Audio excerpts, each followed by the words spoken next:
Welcome to Storytime with Writers Playground. Thanks so much for joining me for our very first bonus episode. My name's Merrick Humbert, and I'm going to be your host. As you can tell from the title of this episode, today I'm going to be reading a story called Master and Man by Leo Tolstoy. And I'm very excited to share this with you all. But before I start talking about this specific story, as I mentioned, this is our first bonus episode, so this should be the first of many. And basically, for these bonus episodes, we will be reading and discussing some classic literature. For copyright reasons, obviously, we will only be able to share stories that are in the public domain. So that means that they have to be roughly 100 years old, and that includes translations. So we will definitely make sure that the stories we select are indeed in the public domain, so that we're free to share them. But this is going to be fun, and we are going to do this as much as we can. These stories will typically be longer than the 3,000-word stories that we share from our writing competitions. So whenever we find the time to record and edit and do all that fun stuff, we're going to try and do that as much as we can. So we'll obviously have more time in between competitions. Otherwise, we'll be more focused on your stories. But we're very excited about this, and we are just going to share classic stories that we have enjoyed and been moved by. We'll talk about them. We'll talk about life, the themes and topics that the stories explore. One thing I would like to do at some point is to even share some classic novels. And if they're longer, maybe release them over a few episodes in parts. I think that would be really cool too. And these are all just exciting additions that we're planning to add to the podcast in the form of bonus episodes. We still plan to stick to our regular schedule as well, sharing a winning story from our competitions every other Thursday, once every 2 weeks. So we'll have another great episode for you coming out next Thursday. But let's get to it. And if you just want to skip right to the story, feel free to bypass the next couple of minutes. I'll put the exact time in the description. If you want to just listen to the story, you can go right to that. And with that said, as I mentioned before, for this episode, I will be reading Master and Man by Leo Tolstoy, which was first published in 1895. And of course, Tolstoy is Russian, so the translation by Constance Garnett was published in 1901. And I selected this story for our first bonus episode because it was one of the first pieces of classic literature that I read and loved when I was really first starting to get into it in my early 20s. You see, I wasn't always a huge reader. It was actually a bit of a struggle for me when I was young, and even through high school, it felt like a slog, and comprehension was difficult for me. I used to notice that I would read, and my mind would just go elsewhere. I'd get to the bottom of a page, and I'd realize that I had no idea what I just read on that page. So I got discouraged, and I just sort of felt like, screw this. And then I'd just read Spark Notes or listen to class discussion, pass the tests. But my love for reading and for literature didn't form early. The only thing that this wasn't true for was the Harry Potter series, which I absolutely loved and was absorbed by. When I first started reading them, I think the third book was already out, and I thought they were just fantastic. And I remember having to wait for the following novels to be released. And that was also just like a really fun experience. When they would announce the date that the next novel would be released, making sure to reserve a copy as soon as I could, going to get it when it came out, how that book felt in my hand, the smell of it, the memories of lying in bed at night, reading, thinking to myself, okay, just one more chapter, then I'll go to sleep. But then getting to the end of the chapter and saying, okay, maybe just one more. And sometimes 3 or 4 times before actually calling it a night. It was really a magical experience for me.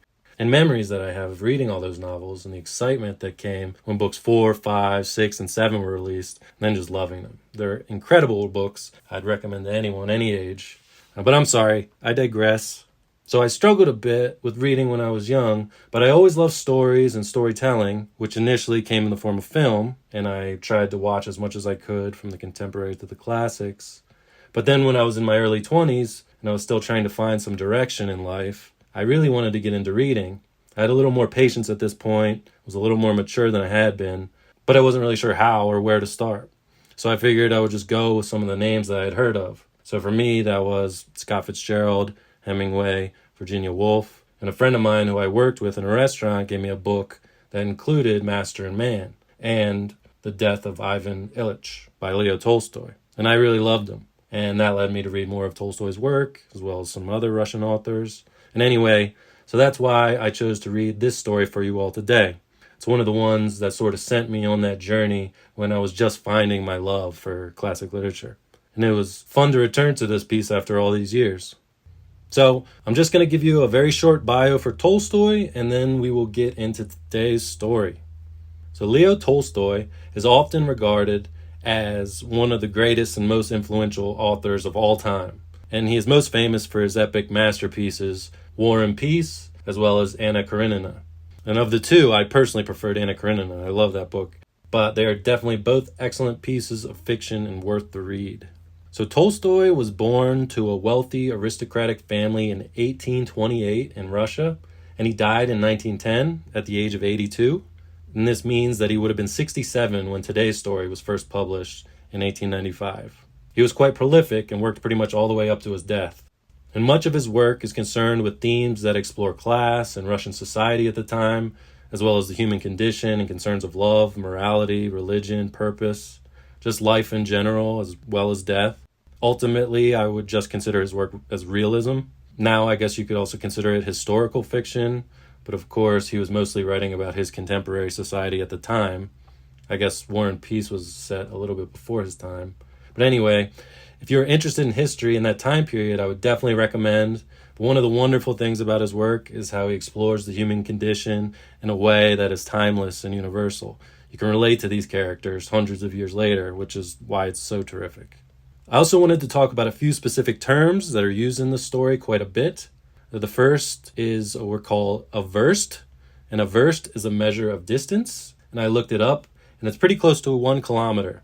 So that's going to be helpful to know while you're listening to the story to give you a better sense of how much distance they are covering on their journey. Anytime they mention a verst, it's roughly 1 kilometer. The other word is a mushik. I hope I'm pronouncing that right. It's spelled M-U-Z-H-I-K, and that's another word that you're going to hear a lot in this story. And a mushik was a common Russian peasant or agricultural laborer, and this was before the Russian Revolution in 1917. Most were uneducated serfs tied to the land and their landlords' estates until serfdom was abolished in 1861. So serfdom was sort of like slavery, except serfs couldn't be bought and sold individually. They were permanently attached to the land that they worked. And then after serfdom was abolished, I think things remained pretty similar for them. Most of them stayed, continued working the land, except were now given very low wages and still taken advantage of by their quote-unquote masters. But that is some interesting history for you, and that's more or less what mushiks are, which, like I said, are going to be mentioned quite a few times in this story. But I'm going to leave it at that, and I will talk more about the story afterwards. So here is Master and Man by Leo Tolstoy.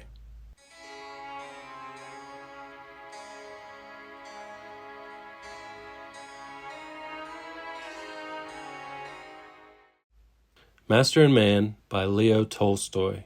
Translated by Constance Garnett. It was the 1870s, the day after the feast of St. Nicholas in the winter.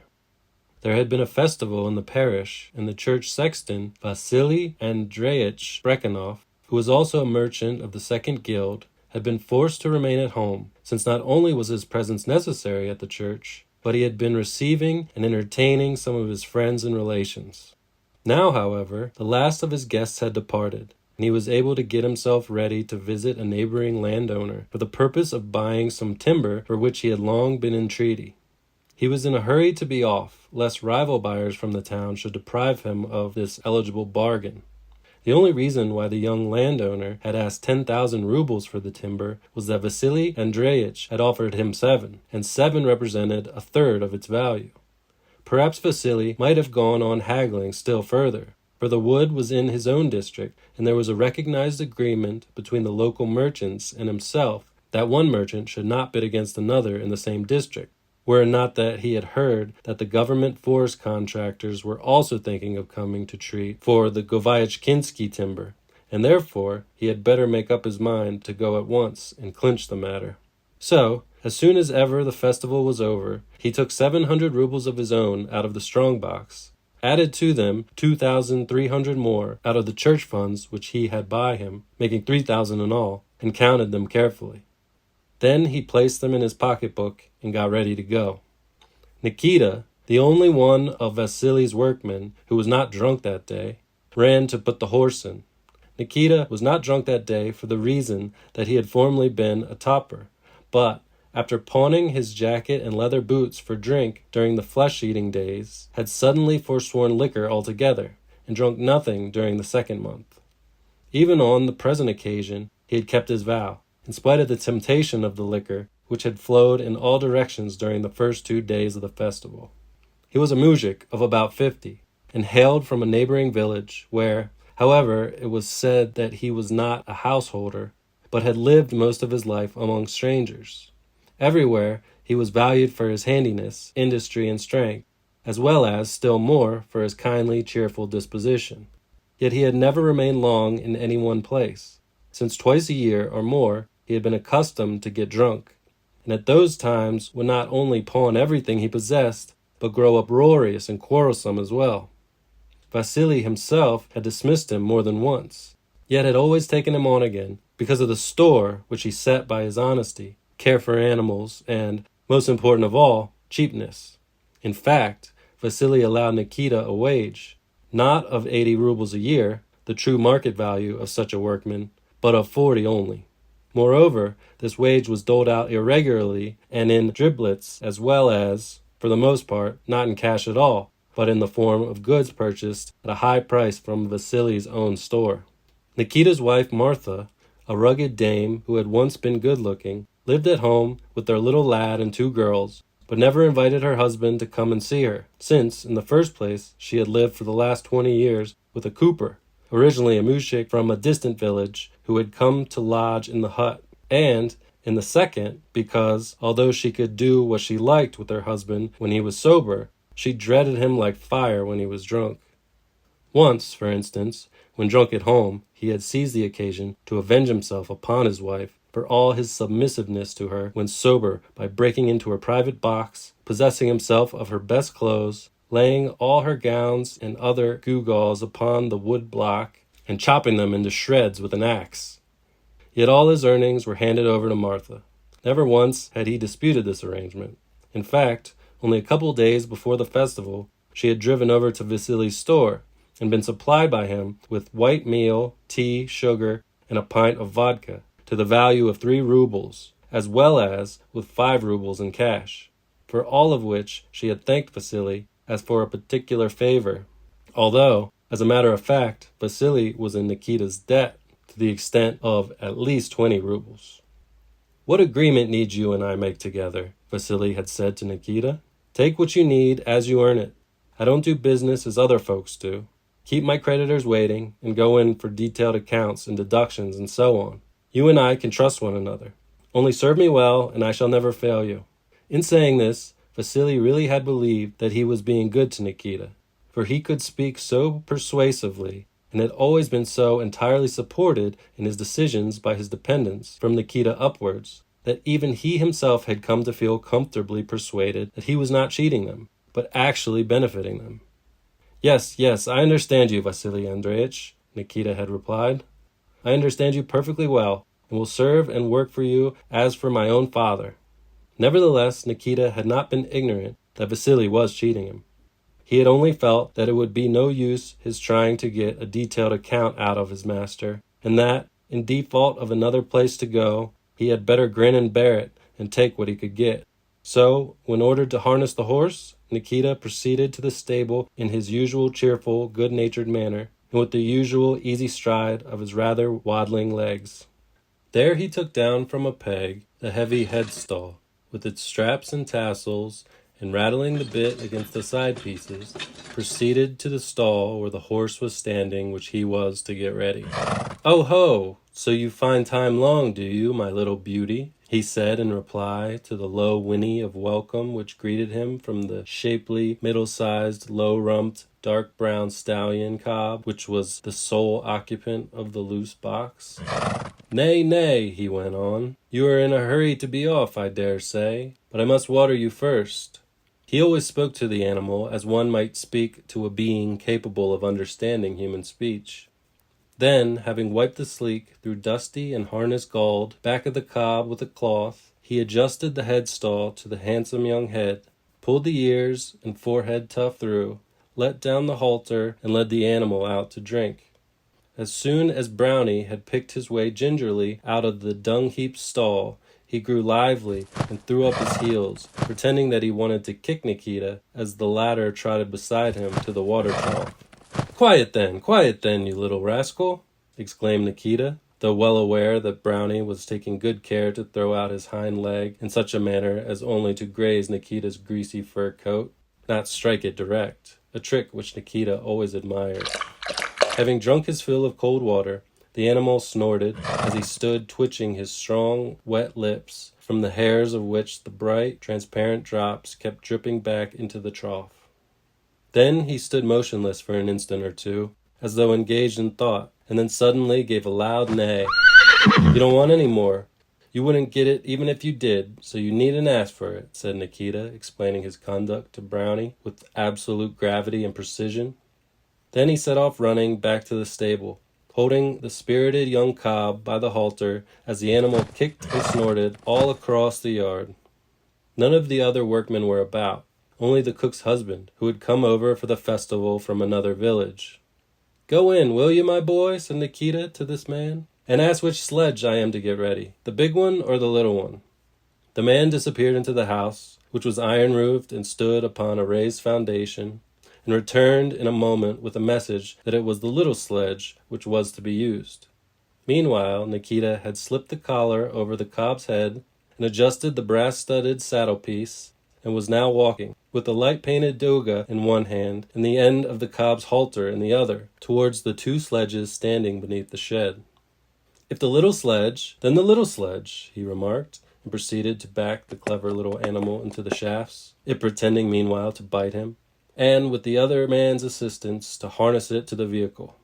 When all was ready, and there remained only the reins to be put on, Nikita sent his assistant to the stable for some straw, and then to the storehouse for a sack. "There now, that will do," said Nikita, as he stuffed into the sledge the freshly cut oaten straw which the man had brought. "But nay, to Brownie, you need not pick your ears like that. Well, suppose we put the straw so, and the sack on top of it. Then it'll be comfortable to sit upon."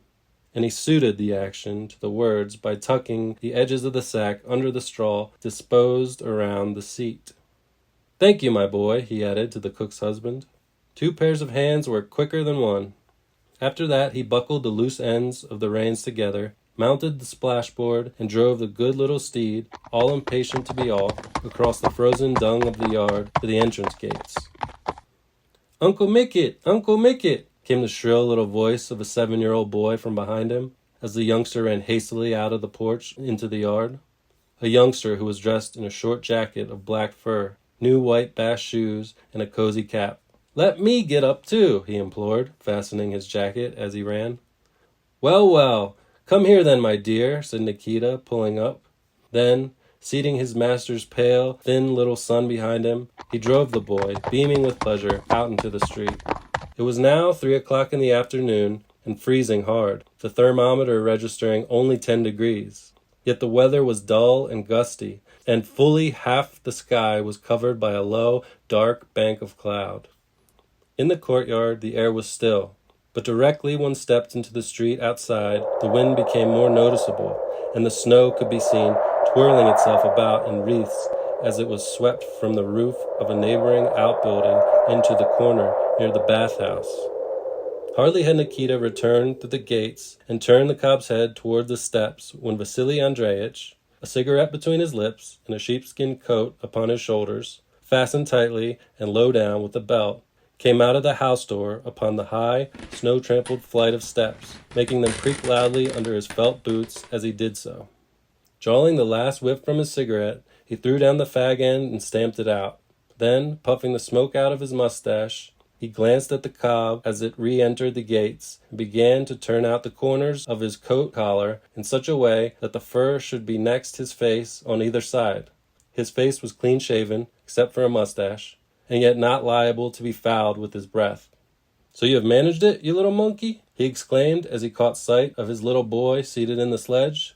Vasily was a little animated with the wine which he had been drinking with his guests, and therefore the more ready to approve of all that belonged to him and all that he had done in life. The aspect of his little son at that moment, the little boy whom he intended to be his heir, afforded him the greatest satisfaction as he stood blinking at him and grinning with his long teeth. In the porch, behind Vasily, stood his pale, thin wife, Vasilia Andreevna. She was enceinte, and had her head and shoulders muffled up in a woolen shawl, so that only her eyes were visible. "Had not you better take Nikita with you?" she said, stepping timidly forward from the porch. Vasily returned her no answer, but merely frowned angrily, as though somehow displeased at her words, and spat upon the ground.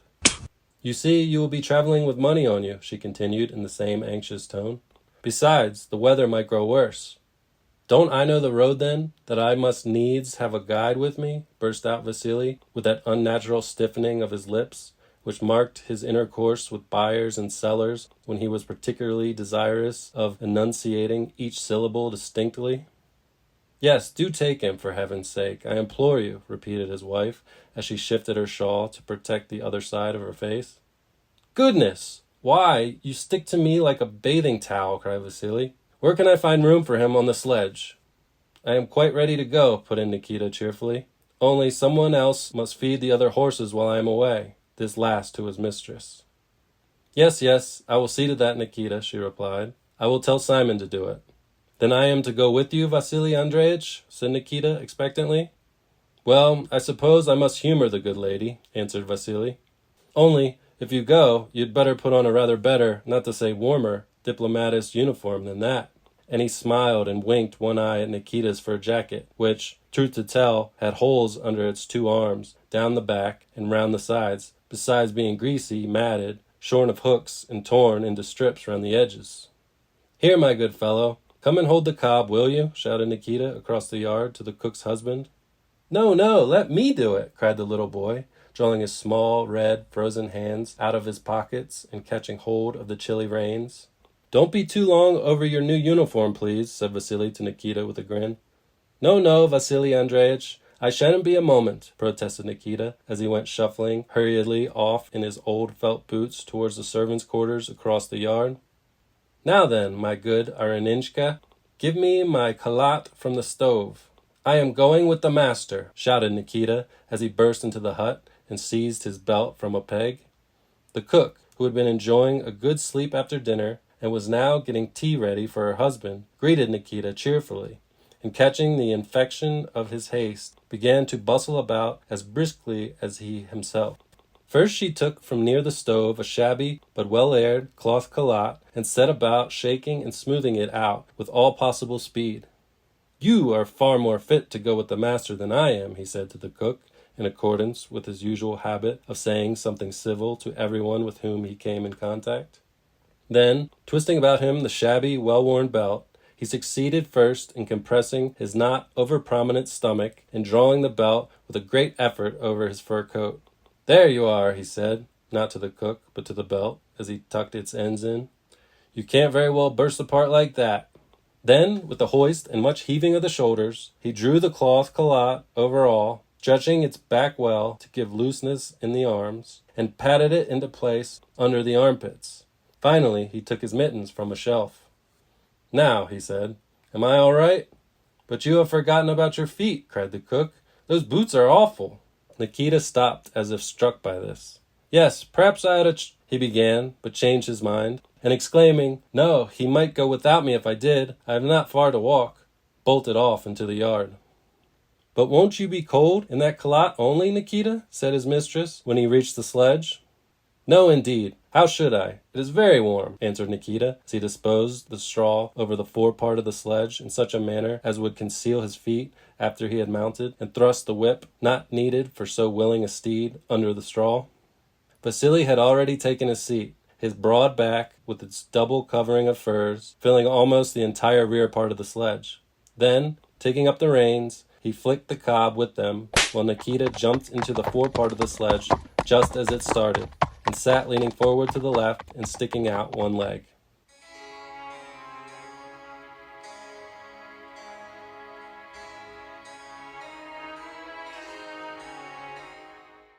The good little cob moved the sledge rapidly along with a light creaking of the runners as he trotted at a round pace over the well-beaten, frozen piece of road leading to the village. "Hello! What have you jumped up for?" cried Vasily suddenly. clearly enjoying the fact that an unauthorized passenger was trying to perch himself upon the runners behind. "Give me the whip, Nikita," he interjected. "I'll thrash you, you young rascal. Run along home to your mother." The boy jumped off. Brownie broke into a gallop, but soon changed to a trot again. Cresty, where Vasily lived, was a hamlet of 6 houses only, and when they had got beyond the blacksmith's hut at the end, they at once perceived that the wind was much stronger than they had thought it to be, and that the road ahead was almost invisible. The track of the sledge became snowed over almost as fast as made, and only the fact that the road was a little higher than the ground on either side of it rendered it at all distinguishable.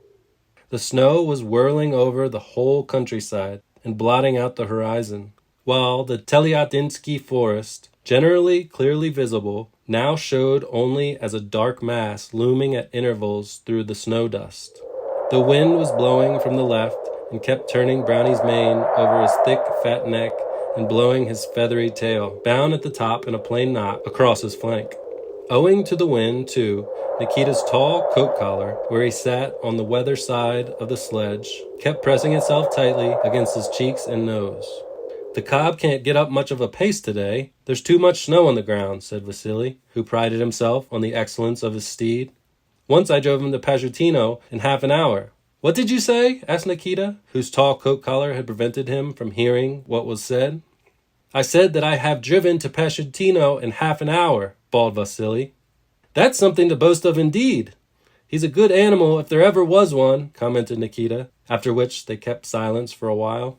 Vasily, however, was inclined to be talkative. "What do you think? I told your wife the other day not to let her cooper drink all the tea," he bawled once more, in the firm conviction that Nikita must be feeling flattered at being talked to by such an important and highly educated man as himself, as well as so greatly taken with his own joke about the cooper that it never entered into his head that the topic might be distasteful to Nikita. However, the latter had once more failed to catch his master's words for the violence of the wind, so Vasily repeated his pleasantry at the very top of his educated voice. "God be with her, Vasily Andreitch," returned Nikita when he understood. "I never interfere with their affairs. She has given me little cause for blame, and, so long as she treats the lad well, I merely say, God be with her." "Well, well," said Vasily, and changed the subject. "Are you going to buy a horse in the spring?" he continued. "I only wish I could," replied Nikita, as he turned his coat collar back a little and leant over towards his master. The new topic interested him, and he wanted to catch every word. "My little lad is fast growing up and ought to learn to plow, but I have squandered all my money." "Well, if you'll take the low-rumped nag off my hands, I won't ask you much for it," said Vasily, whose spirits were rising, and who therefore recurred instinctively to his ruling passion, the passion which absorbed his whole faculties, namely the pursuit of bargains. "I would rather you lent me 15 rubles and let me go and buy one in the horse market," answered Nikita, knowing full well that the low-rumped nag which Vasily was asking him to buy was worth no more than 7 rubles at the outside, but that as soon as ever Vasily handed him over the animal, he would swear that it was worth at least 25, and therefore retain about half a year's wages to cover the amount. "The horse is a splendid one," went on Vasily, in his precise, business-like tones. "I want to do you a service as well as myself. Honestly now, Brekhanov would never do any man a bad turn. I would rather be out of pocket myself than see others so. Yes, on my honor, the horse is a magnificent one." "I am sure of it," said Nikita, with a sigh. Then, finding it useless to try and listen further, he turned up his coat collar again, and his face and ear became covered in a twinkling. For about half an hour they drove in silence. The wind kept getting down Nikita's legs and through a hole in his mitten, and he hunched his shoulders and breathed into the coat collar muffled over his mouth, so that he did not feel the cold very much after all. "What do you think? Shall we go round by Karamyshevo or straight on?" asked Vasily presently. The road by the way of Karamyshevo was the longer and the rougher one, yet, on the other hand, it was clearly defined by posts on either side. The road straight on was a good deal nearer, but used by few travelers, as well as either altogether devoid of posts or marked only by small ones, which would now be almost drifted over. Nikita debated matters for a moment. "The road by Karamyshevo is longer than the other one, but a good deal the easier to drive over," he decided at length. "Yet, if we go straight on," pursued Vasily, who was inclined towards the route he named, We have only to get into the hollow, and then we can't possibly lose our way. It will be splendid going through the forest." "As you wish," said Nikita, and turned up his coat collar again. Accordingly, Vasily had his way, and after driving about half a verst further on, turned to the left where a tall young oak tree stood. Its branches and the few dead leaves which still clung to them were being madly dashed about by the wind, which, after the turning, met the travelers almost full in the face. Light snow began to fall, and Vasily tightened the reins, puffed out his cheeks, and let the breath escape slowly from under his mustache while Nikita dozed. They had driven like this in silence for about 10 minutes when Vasily gave an exclamation. "What is it?" asked Nikita, opening his eyes. Vasily returned no answer, but twisted himself round to look back. Then he gazed ahead. The cob was still trotting along, his flanks steaming with sweat. "What is it?" asked Nikita again. "What is it, do you say?" cried Vasily in angry mimicry of the question. "Why, only that I can't see any post now. We must be off the road." "Wait a minute, then, while I go and look for it," said Nikita, as he leapt lightly from the sledge and, taking the whip from beneath the straw, went ahead and towards the left, the side on which he had been sitting. The snow had not been very deep that year, so that, as yet, the road had been easily passable the whole way along. But here there were patches where it reached knee-high and smothered Nikita's boot-tops. He kept on trying the ground, both with his feet and the whip, as he walked along, yet the road had vanished. "Well?" said Vasily when Nikita returned to the sledge. "No road on this side," answered Nikita. "I must try the other." "There seems to be something dark showing ahead," remarked Vasily. "Go and see what it is." Nikita did so, and found it to be only a spot where the naked sprouts of some winter corn sown on a piece of black earth were making a dark patch on the snow as they waved before the wind. Nikita circled round to the right, and then returned to the sledge again, beat the snow from his culotte and boots, and remounted. "We must go to the right," he said with decision. "The wind was on our left a moment ago, but now it is straight in our faces." "Yes, to the right," he concluded with an air of conviction. Vasily just managed to catch what he said, and turned the cob in the direction indicated. Yet no road revealed itself there, although they went on for a considerable time. Meanwhile, the wind showed no signs of dropping, and the snow continued. "Well, we're altogether lost now, Vasily Andreevich," observed Nikita suddenly, and half as though he were pleased at the fact. "What is this, though?" he went on, pointing to a blackened potato top which was projecting above the snow. Vasily at once stopped the cob, which was now sweating heavily and moving its stout flanks with difficulty.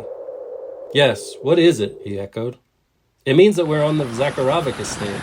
That is where we have to go." "Surely not," exclaimed Vasily. "Yes, it is as I say," insisted Nikita.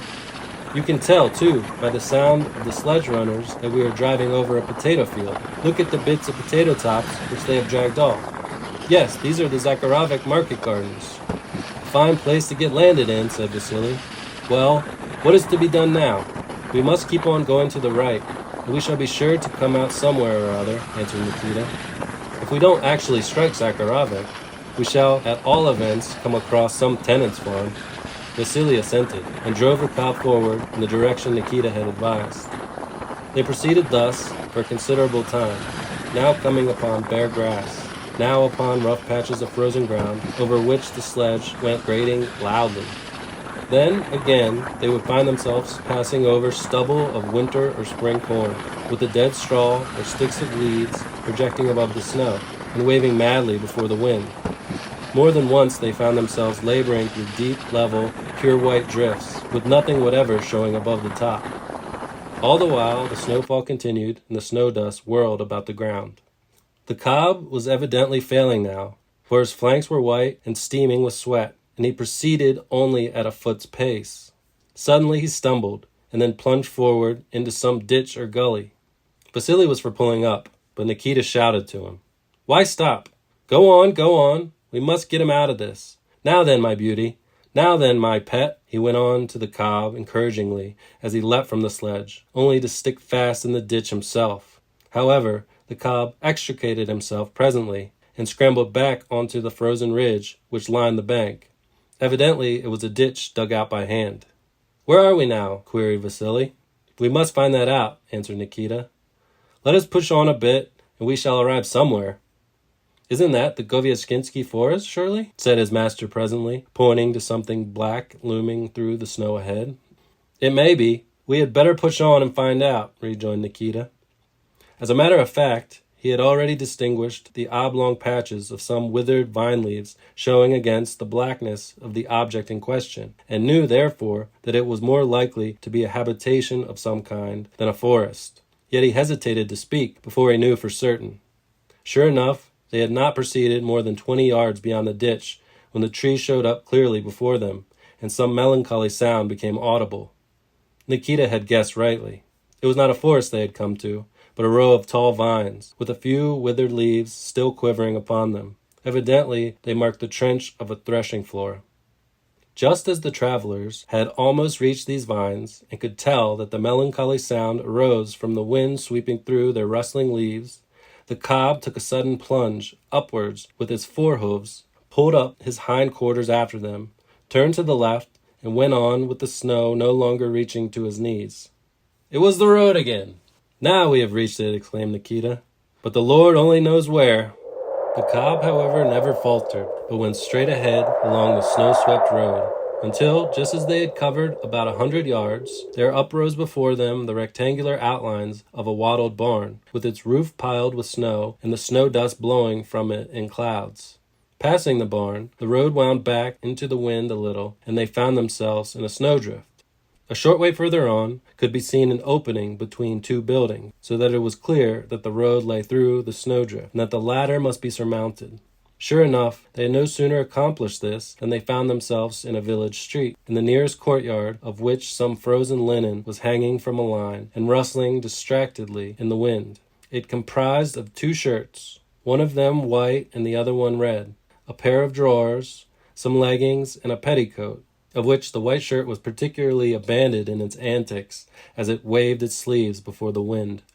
Ah, the lazy woman, though I am sorry to have to say it of her, said Nikita with a glance at the waving shirts. To think of not getting one's linen ready for the festival.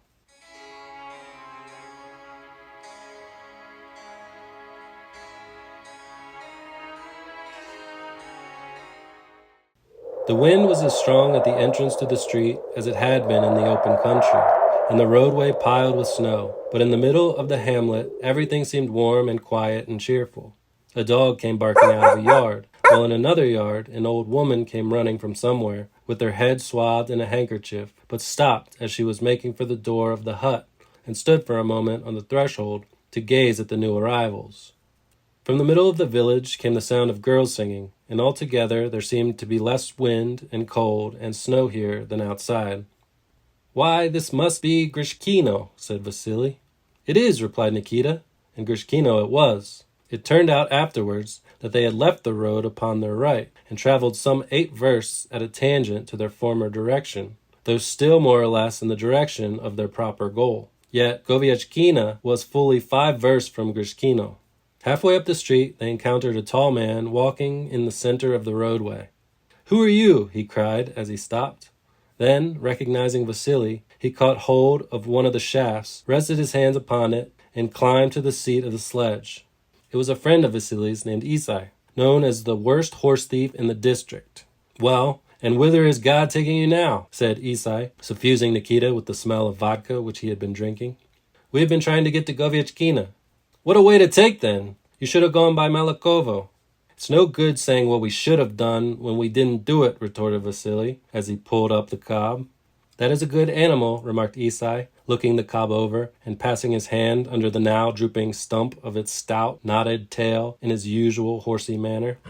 "Are you going to stay the night here?" "No, my friend, we have further to go yet." "You had much better stay. But who is this?" "Why, if it isn't Nikita Stepanich." "Yes, no one else," replied Nikita. "But pray tell us, brother, how to avoid losing our way again." "How to avoid losing your way again? Why, turn back, go right along the street, and the road is straight in front of you. Don't turn to the left, but keep on until you come nearly to a large village, and then to the right." "But whereabouts is the turning near that village?" asked Nikita again. "Is it on the summer or the winter road?" "The winter. You will come to a copse there, and exactly opposite the copse there stands a tall, ragged oaken post. That is where you are to turn off." Accordingly, Vasily turned the cob's head round and drove off down the street again. "You had better have stayed the night here," shouted Isai after them, but Vasily shook up the cob and returned no answer. To cover 5 versts of level road, of which 2 would run through forest, seemed an easy enough prospect, especially in view of the fact that the snow now seemed to them to have ceased and the wind to have dropped.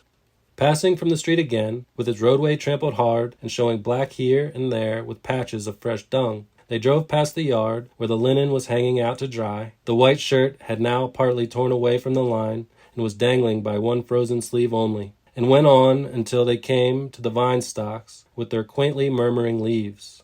Here they were in the open country again, only to discover that the blizzard had in no way abated, but rather, on the contrary, increased.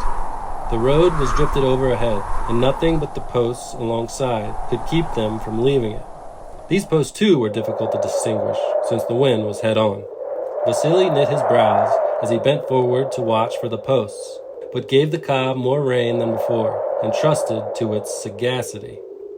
Sure enough, the cob never faltered, but went on, turning to the left or right, according to the windings of the road, and feeling for it with its hoofs, so that, despite the fact that the wind kept rising and the snow falling ever thicker and thicker, the posts remained plainly visible on either side. They had been driving like this for about 10 minutes when there suddenly loomed up something black in front of the cob, something which was moving along in a tangled whirl of wind-driven snow. It was a party of fellow travelers whom Brownie had outpaced, and the back of whose sledge he had actually struck into with his forehoofs. "Pull out! Hi! Look out in front of you!" came in a chorus of shouts from the vehicle, and Vasily pulled out accordingly. In the sledge were seated 3 mujiks and an old woman. Evidently, they were guests returning from the village festival. One of the men was lashing the snow-covered flanks of their pony with a dry branch. His 2 comrades were shouting and gesticulating at one another in the forepart of the sledge, and the old woman, muffled up and white over with snow, was seated motionless at the back. "Whose men are you?" shouted Vasily. Ski," was all that could be heard in answer. "Eh? Ski," repeated one of the mujiks at the top of his voice, but it was impossible to distinguish precisely what he had said. "Lay on! Don't give way to them!" shouted another to the one belaboring the pony with the branch. "You are returning from the festival, I suppose." They are gaining! Lay on, Semka! Pull out, you! Lay on!" The sledges kept bumping against each other, almost in their locking, and then parting again, until finally the mujik's sled began to be overhauled. Their shaggy, fat-bellied, snow-covered pony, blowing heavily under its low duga, and evidently frantic, though in vain, to escape from the flagellation of the dry branch, kept shuffling along on its stumpy legs through the deep snow, although at times they almost gave way beneath it. Its muzzle, that, apparently, of a young animal with its lower lip projecting like a fish's, the nostrils distended, and the ears laid back in terror, kept level with Nikita's shoulder for a few seconds, and then began to drop behind. "That's what drink will make men do," observed Nikita. "The pony will be ruined by treatment like that. What Asiatic brutes the fellows are." For several minutes, the sobbing of the distressed pony's nostrils could be heard behind them, as well as the drunken shouts of the mujiks. Then the first sound died away, and presently the second also. Nothing whatever was to be heard now except the whistling of the wind in the travelers' ears, and an occasional faint scrape of the runners over patches which the wind had swept bare. This contest with the rival sledge had cheered and enlivened Vasily, so that he drove the cob with greater assurance than ever, and without watching for the posts at all, leaving matters, in fact, to the cob entirely. Nikita also had nothing to do, so that as usual with him, when thus situated, he fell into a doze, in order to make up for arrears of sleep at other times. Suddenly the cob stopped short, almost pitching Nikita forward, out of the sledge. "We have gone wrong again," said Vasily. "How do you know?" "Because there are no posts to be seen. We must have left the road." "Well, if we have, I must look for it again," remarked Nikita abruptly as he got out and began to trudge about the snow, stepping as lightly as possible on the balls of his splayed-out feet. He kept this up for a long time, now disappearing from view, now reappearing, now vanishing again, and then returned. "No road there," he remarked as he mounted the sledge. "It must be somewhere ahead." The dusk was now coming on, and although the blizzard had not increased, it had also not lessened. "If only we could hear those mujiks," sighed Vasily. "They won't overtake us now," replied Nikita, "for we must have left the road a long way back." Perhaps they have done the same, he added, as an afterthought. Well, which way now? Inquired Vasily. Give the cob his head, advised Nikita. Perhaps he will take us right. Here, give me the reins. Vasily relinquished them, none the less readily, because his hands were half frozen in their warm mittens. Nikita took the reins, but let them lie quite passively in his fingers, endeavoring not to give them the slightest twitch. In fact, he took keen pleasure in thus trying the intelligence of his favorite. Sure enough, after pricking his ears first to one side and then to the other, the clever animal started to turn around. He can almost speak, cried Nikita. My word, how well he knows what to do. On you go, then. On with you. Tick-tick. The wind was now at their backs again, and it seemed warmer. Ah, what a knowing fellow he is, went on Nikita, delighted with his pet. Kirgizeknok is strong enough, of course, but an absolute fool, whereas this fellow, well, see what he found out with his ears alone? No need of telegraphs for him when he can smell out a road a verst away. And indeed, less than half an hour later, a black object, either a wood or a village, began to loom ahead, while the post reappeared on their right, placing it beyond doubt that the travelers had hit the road once more. If this isn't Grishkino again, exclaimed Nikita suddenly. And Grishkino it was. On the left showed the barn with the snow dust blowing from its roof, while further on could be seen the clothesline, with its burden of shirts and drawers still fluttering in the wind. Once again they drove up the street, and found everything grown suddenly quiet and warm and cheerful. Once again the miry roadway appeared. Voices and singing became audible, and the dog barked as before. The dusk, however, was now so far advanced that lights could be seen gleaming in some of the windows. Halfway up the street, Vasily turned the cob's head towards a large hut with a double coping of bricks, and pulled up at the steps. Nikita approached the gleaming snow-crusted window, in the light of which the dancing snowflakes glittered brightly, and knocked at a pane with the butt end of his whip. "Who is there?" cried a voice in answer to Nikita's summons. "The Brekhanovs from Kresty, brother," replied Nikita. "Please, let us in." Someone could be heard moving away from the window, and in another 2 minutes the sound of the inner door opening with a wrench. Then the latch of the outer door rattled, and there came out a tall, old, white-bearded muzhik, holding the door half closed behind him to keep the wind from blowing into the hut. He was clad in a fur coat, hastily thrown over a white holiday shirt, while behind him stood a young fellow in a red shirt and tall boots. "How is it with you, Andreich?" inquired the old man. "We have lost our way, my friend," replied Vasily. "We tried to get to Goviachkina, but landed here. Then we set off again, and have just missed the road for the second time." "But how came you to go wrong?" asked the old man. "Here, Petrushka," and he turned to the young fellow in the red shirt. "Go and open the yard gates." "Certainly," responded the youngster cheerfully, and ran forward out of the porch. No, we must not stop the night," interposed Vasily. "But where can you be going now? It is nearly dark. You had much better stay here." "I should have been only too glad to do so, but I simply cannot. Business, you see, my friend, and business won't wait." "Then at least come in and warm yourselves with some tea," said the old man. "Yes, we might do that," replied Vasily. "The night won't grow any darker than it is now, for the moon will soon be rising. Shall we go in and warm ourselves, Nikita?" "Yes, I could do with something to warm me," replied Nikita, who was desperately cold, and only too eager to thaw his frozen limbs before a stove. Vasily thereupon entered the hut with the old man, while Nikita drove the sledge through the yard gates, duly opened for him by Petrushka. Under the latter's guidance, he then led the cob under the roof of a shed. The shed was heaped high with dung, so that the cob's lofty duga caught upon a beam, whereupon the cock and hens, which were roosting there, were moved to uneasy flutterings and scratchings of their claws. Some sheep darted away in terror, with much pattering of their hooves over the frozen dung, and a dog whined loudly, then growled in angry alarm, and finally barked at the intruder in puppy fashion. Nikita had a word for them all. He begged the hens' pardon, and quieted them by saying that he would not disturb them further, chided the sheep for their unreasoning nervousness, and never ceased to make overtures to the dog as he tied up his steed.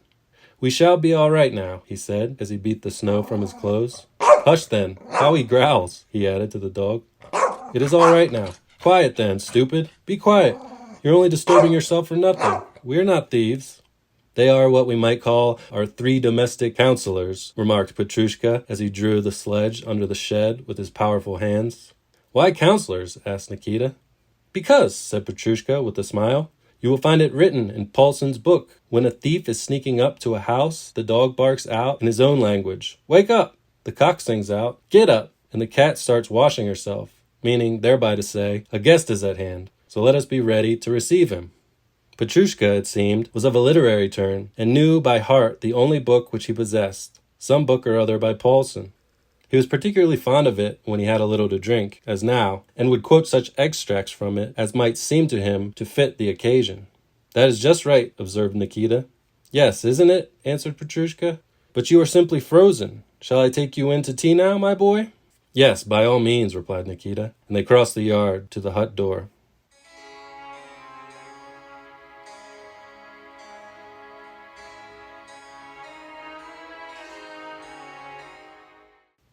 The homestead where Vasily had pulled up was one of the richest in the village, for the family held no less than 5 lots of land, as well as rented some, while in the stables stood 6 horses, 3 cows, 2 draught bullocks, and a flock of 20 sheep.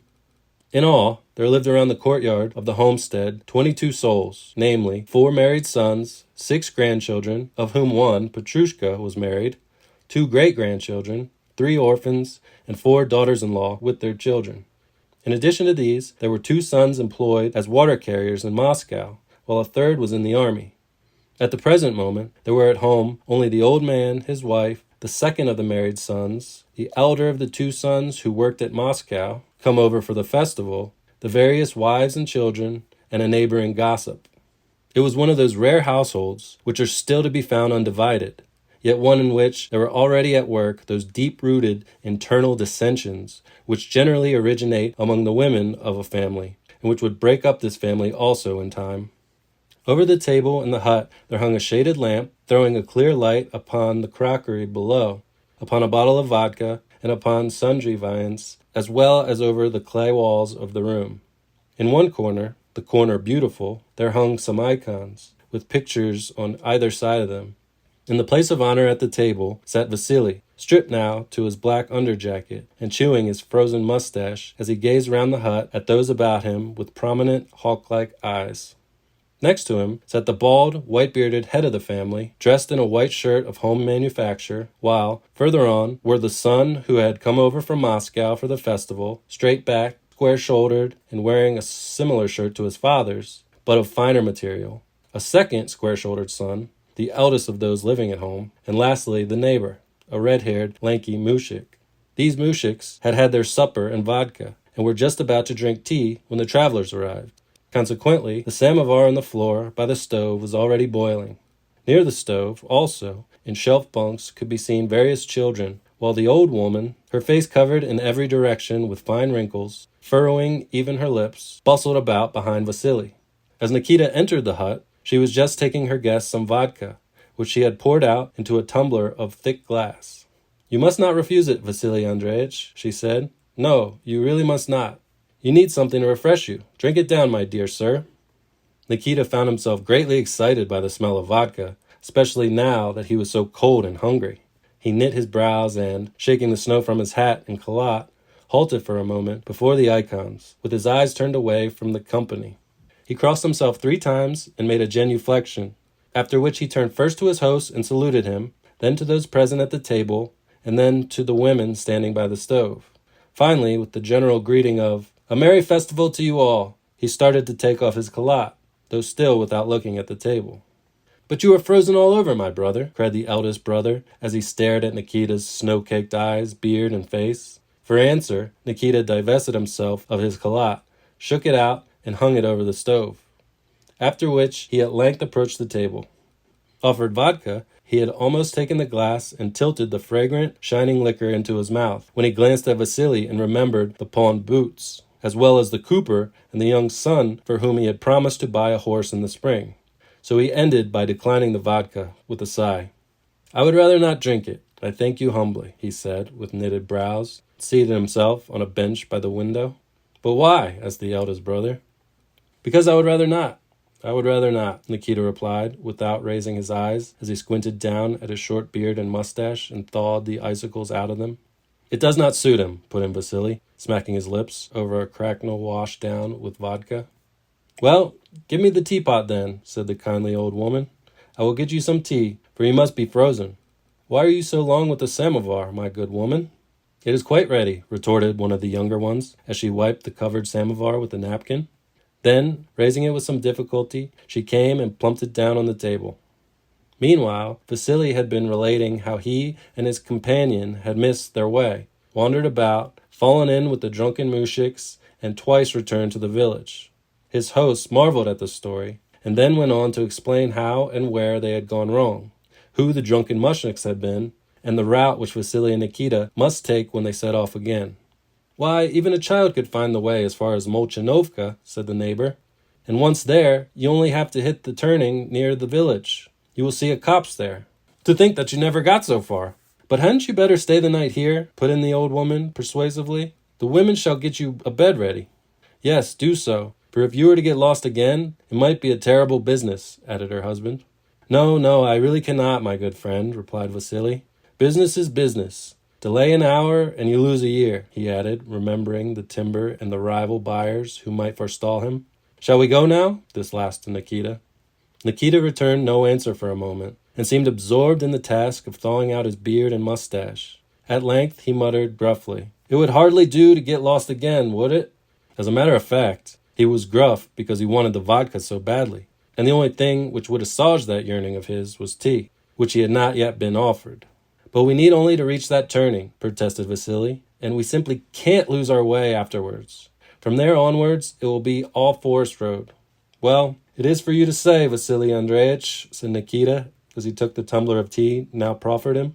If we must go, we must, that's all. Drink up the tea then, and quick march.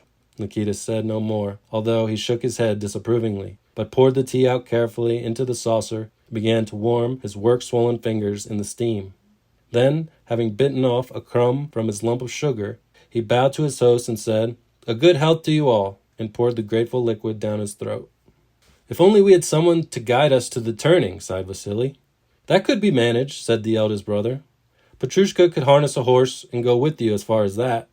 Harness up then, brother, and my best thanks to you, exclaimed Vasily. And to you also, good sir, said the hospitable old woman. We have been only too pleased to see you. Petrushka, off you go and harness the mare, ordered the eldest brother. Very well, replied Petrushka, smilingly, as he seized his cap from a peg and departed. Whilst the horses were being got ready, the conversation passed to the subject, which had been interrupted when Vasily drove up to the window. It seemed the old man had been complaining to the neighbor, who was also the local starosta, about his third son, who had sent him no gift for the festival, but had given his wife a French shawl. The young people are getting out of hand nowadays, said the old man. Indeed they are, agreed the neighbor. There is no living with them. They are growing much too clever. Look at Damochkin, who broke his father's arm the other day, all through his being too clever, of course. Nikita kept listening and looking from one to the other of the speakers' faces with an evident desire to join in the conversation, but he was too full of tea to do so, and therefore merely nodded his head approvingly at intervals. He had drunk tumbler after tumbler of tea, till he had grown warmer and warmer and more good-humored. The conversation lasted for quite a long time on this subject, on the evil of dividing up families, and proved too absorbing to be successfully diverted, so that in time it passed to the dissensions in this particular household, to the separation which the second son, who had been sitting by meanwhile and maintaining a sullen silence, was demanding. Evidently, it was a moot point, and the question above all others which was exercising the household, yet politeness had hitherto prevented the family from discussing such a private affair before strangers. At length, however, the old man could not forbear, and, with tears in his voice, went on to say that, so long as he lived, he would never permit the separation, that he maintained his household to the glory of God, and that, once it were divided, it would become scattered all over the world. Yes, that is what happened to the Matveefs, observed the neighbor. They were a comfortable household once, but separated, and now not a single one of them has anything left. That is what you desire for us, I suppose, said the old man, turning to his son. The son returned no answer, and an awkward silence ensued until interrupted by Petrushka, who had duly harnessed his horse and been back in the hut for some minutes past, smiling the whole time. It reminds me of a fable in Paulson, he said. A father gave his son a broom to tear a cross. None of them could tear it, but, twig by twig, well, that was easy enough. So also it will be in our case, he added with a broad smile. But I am quite ready to start now. "Then, if you are ready, let us be off," said Vasily. "About that separation, good grandfather, do not give in. It is you who have made the household, and therefore it should be you who are the master of it. If necessary, refer the matter to the Morova. He would settle it for you." "But to behave like this, cried the old man with unrestrained grief. "There's no living with them. It is the devil's doing entirely." Meanwhile, Nikita, his fifth tumbler of tea swallowed, had placed the empty glass by his side instead of returning it, in the hope that he would be given a sixth. But there was no more water left in the samovar, and so the hostess brewed no more tea, while Vasily was already putting his fur coat on. Accordingly, there being nothing else for it, Nikita rose, replaced his lump of sugar, which he had nibbled on every side, in the sugar basin, wiped his perspiring face with the lappet of his jacket, and went to put on his khalat. This done, he sighed heavily. Then he thanked and took leave of his hosts, and left the warm, bright living room for the cold, dark porch, which was rattling with the wind which hurled through it, and which had drifted the snow through the chinks of the quaking outer door until it lay in heaps upon the floor. Thence he passed into the dark courtyard. Petrushka, clad in a sheepskin jacket, was standing by his horse in the middle of the yard, and smilingly quoting some verses from Paulson. "The lowering tempest hides the sky, the whirlwind brings the driving snow. Now like a wild beast it doth cry, now like a child it whimpers low." Nikita nodded his head approvingly and unhooked the reins, while the old man brought a lantern into the porch to guide Vasily to the sledge. He tried to light him with it, but it was blown out in a twinkling. Even in the yard, it was easy to tell that the storm was worse than ever. "What fearful weather," thought Vasily to himself. "Perhaps we shall never get there. However, there is business to be thought of. Besides, I have got myself ready now, and my host's horse has been put in. God send we get there, though." The old man, likewise, was thinking that it would be better for them not to set out, but he had already tried to dissuade them, and they had not listened to him. It would be no use asking them again. "Perhaps, too, it is only old age which makes me so nervous, and they will arrive safely," he thought. "Let us ourselves at least go to bed in the meanwhile. Enough of talking for tonight." Petrushka, at all events, had no thought of danger. He knew the road and the whole neighborhood too well for that. Moreover, he had been greatly put upon his mettle by the couplet about the whirlwind and the snow, which seemed to him to describe the extraordinary exactness what was to be seen in the yard. As for Nikita, he had no wish to go at all, but he had been too long accustomed not to have his own way and to serve others, so that in the end there was no one to prevent them from setting out.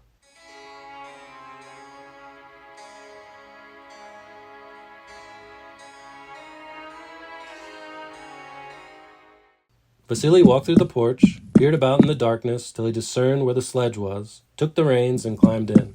"All right in front?" he cried.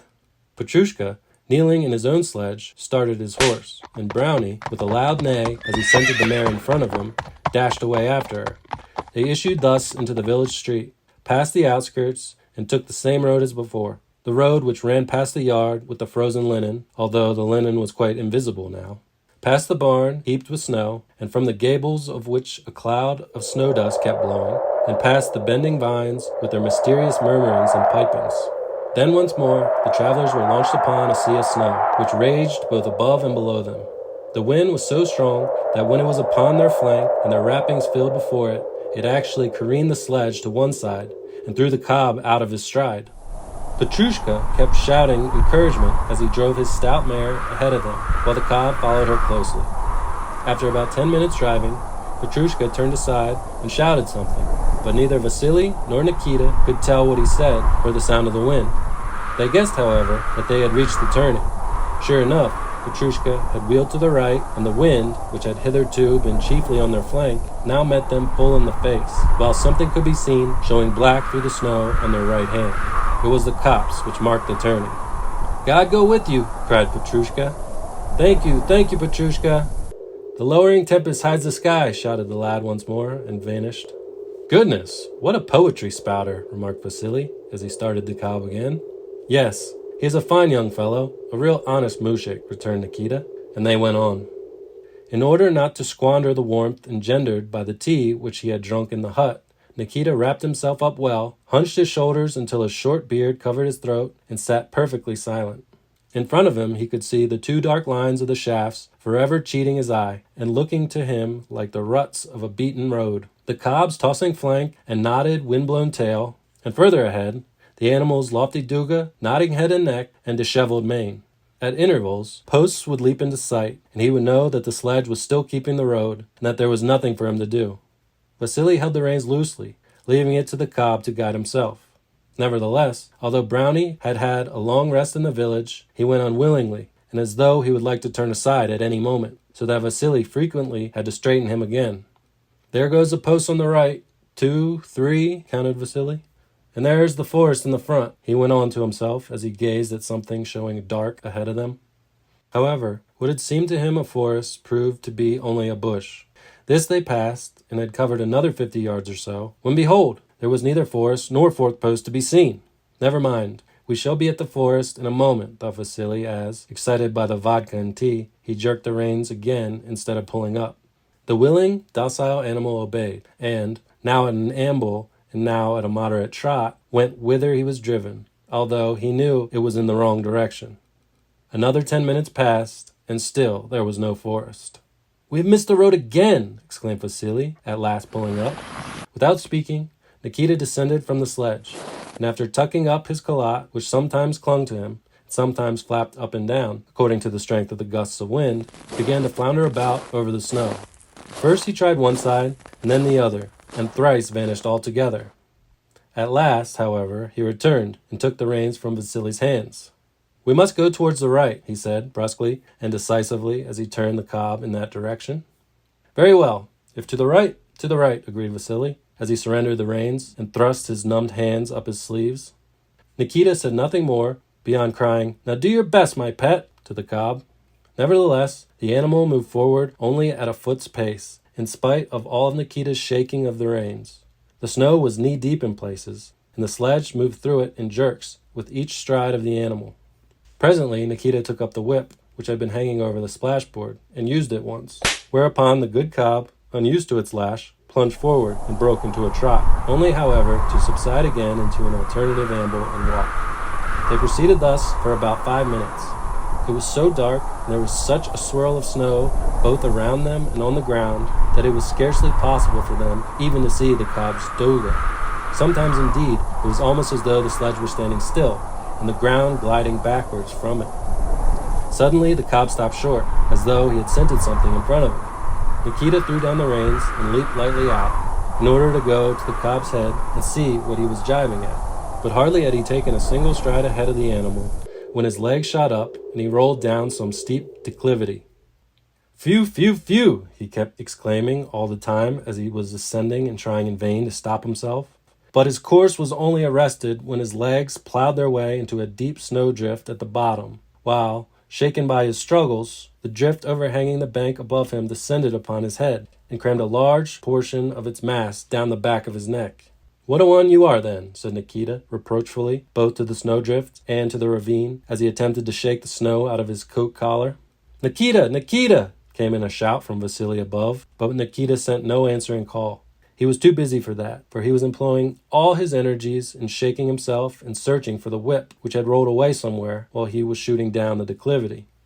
Having found it at last, he tried to reascend the spot where he had come down, but found it impossible to do so, since he merely slid back with each successive attempt, so that finally he was forced to proceed along the bottom to find a way out. Nevertheless, only a few yards from the point where he had descended, he found a place where he managed to creep up on all fours, after which he began to walk along the edge towards the spot where he judged the cob to be. Both the cob and sledge were wholly invisible, but inasmuch as he was walking against the wind, he could hear Vasily's shouts and Brownie's welcoming neigh some moments before he actually caught sight of them. I am coming, he exclaimed. "Why make such a fuss about it?"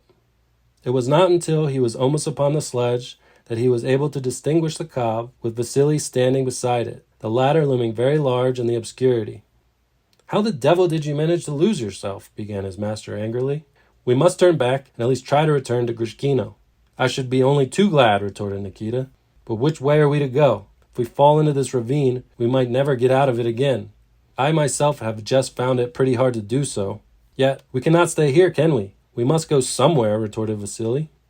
Nikita said nothing, but sat down on the rim of the sledge, pulled off his boots, and shook out the snow which had collected in them. That done, he gathered up a handful of straw and carefully plugged a hole in the left one. Vasily also said nothing, as though he meant now to leave everything to Nikita. When the latter had finished pulling on his boots again, he tucked his legs onto the sledge, put on his mittens, took up the reins, and turned the cob parallel to the ravine. They had not gone more than 100 yards, however, before the animal pulled up short. In front of them lay the ravine again. Once more, Nikita got out and went probing about over the snow.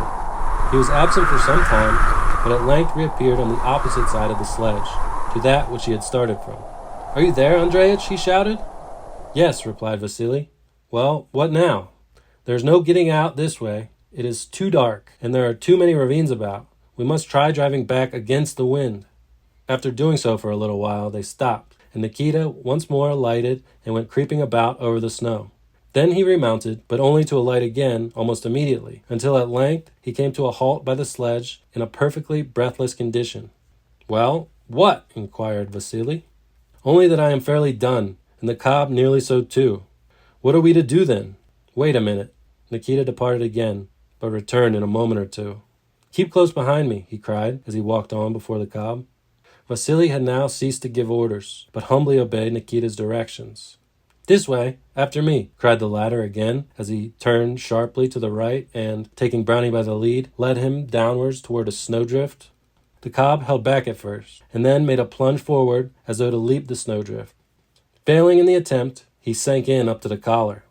"Get out of the sledge," cried Nikita to Vasily, who had retained his seat meanwhile.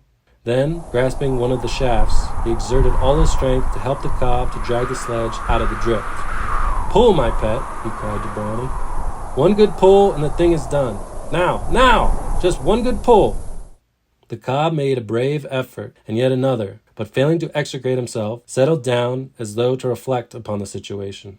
Come, my pet, this won't do," Nikita adjured Brownie. "Now then, once again," and he tugged at the shaft on his side, while Vasily tugged at the other. The cob shook his head for a moment, and then plunged forward suddenly in another attempt. "That's it! You're not going to be buried this time, eh?" cried Nikita encouragingly. Another plunge, a second, a third, and the cob had cleared the drift and stopped short, shaking himself all over and breathing heavily. Nikita was for dragging the sledge a little further yet, but Vasily was so exhausted with the weight of his two heavy coats that he gave up and climbed in again.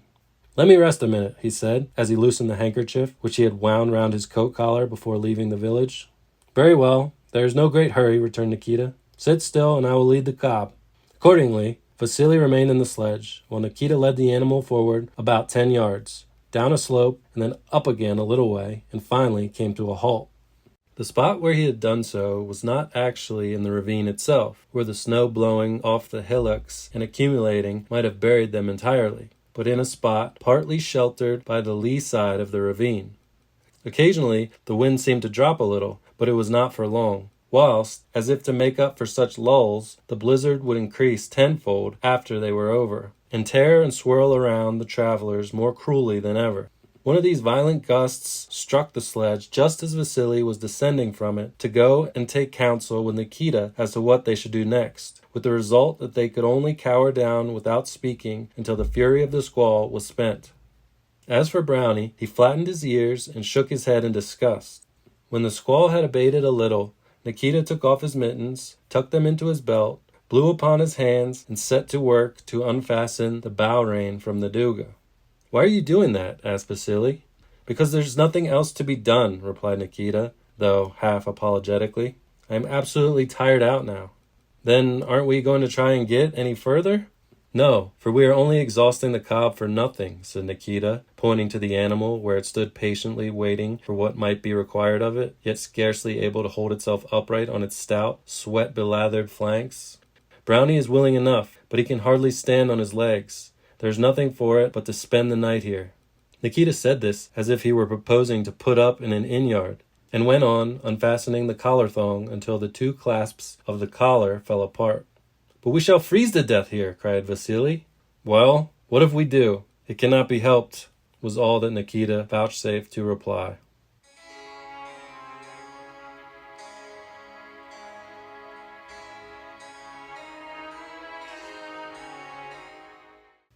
Vasily was warm enough in his two heavy coats, especially after his exertions in the snowdrift. Yet, for all that, The frost seemed to breathe down his back when he understood that they had to spend the night there. To calm his apprehensions, he sat down in the sledge and pulled out his matches and cigarettes. Meanwhile, Nikita unharnessed the cob. He undid the belly band and saddle piece, ran the reins out, unfastened the traces, and took off the duga, talking cheerily to the animal the while. Out you come, he said, as he let it out of the shafts. Let me take off your bit and tie you up here, and then you shall have some straw. He suited the action to the word. Eat away, and you will feel all the better for it. Nevertheless, Brownie did not seem to grow easier under Nikita's touch, but kept fidgeting about as he stood tail onwards to the wind.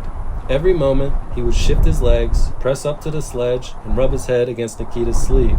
However, as if unwilling to seem churlish about the meal of straw which Nikita had strewn before his nose, he took an occasional straw from the sledge, but appeared at once to come to the conclusion that straw did not meet the case, and threw it down again, whereupon the wind caught it in a twinkling, whirled it away, and buried it in the snow.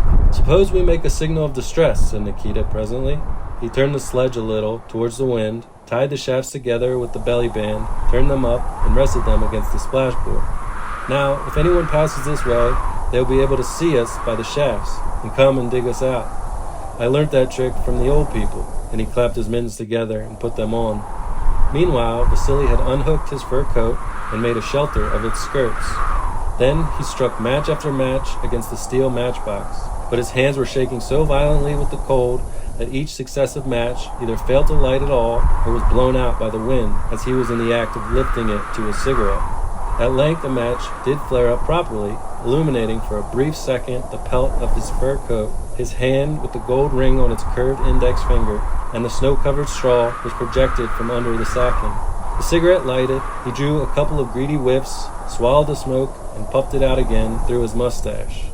Then he was about to take a third whiff when the wind caught the lighted end of the cigarette and carried it away to join the whiffs of straw. Nevertheless, these meager mouthfuls of smoke had exercised a cheering effect upon him. If we must spend the night here, well, we must, that's all, he said undauntedly. Wait a moment, and I will rig up a flag. Picking up the handkerchief, which he had unwound from his neck and thrown down upon the floor of the sledge, he took off his mittens, climbed onto the splashboard, stretched himself on tiptoe to reach the belly band, and tied the handkerchief round one end of it, and of the shaft in a stout knot.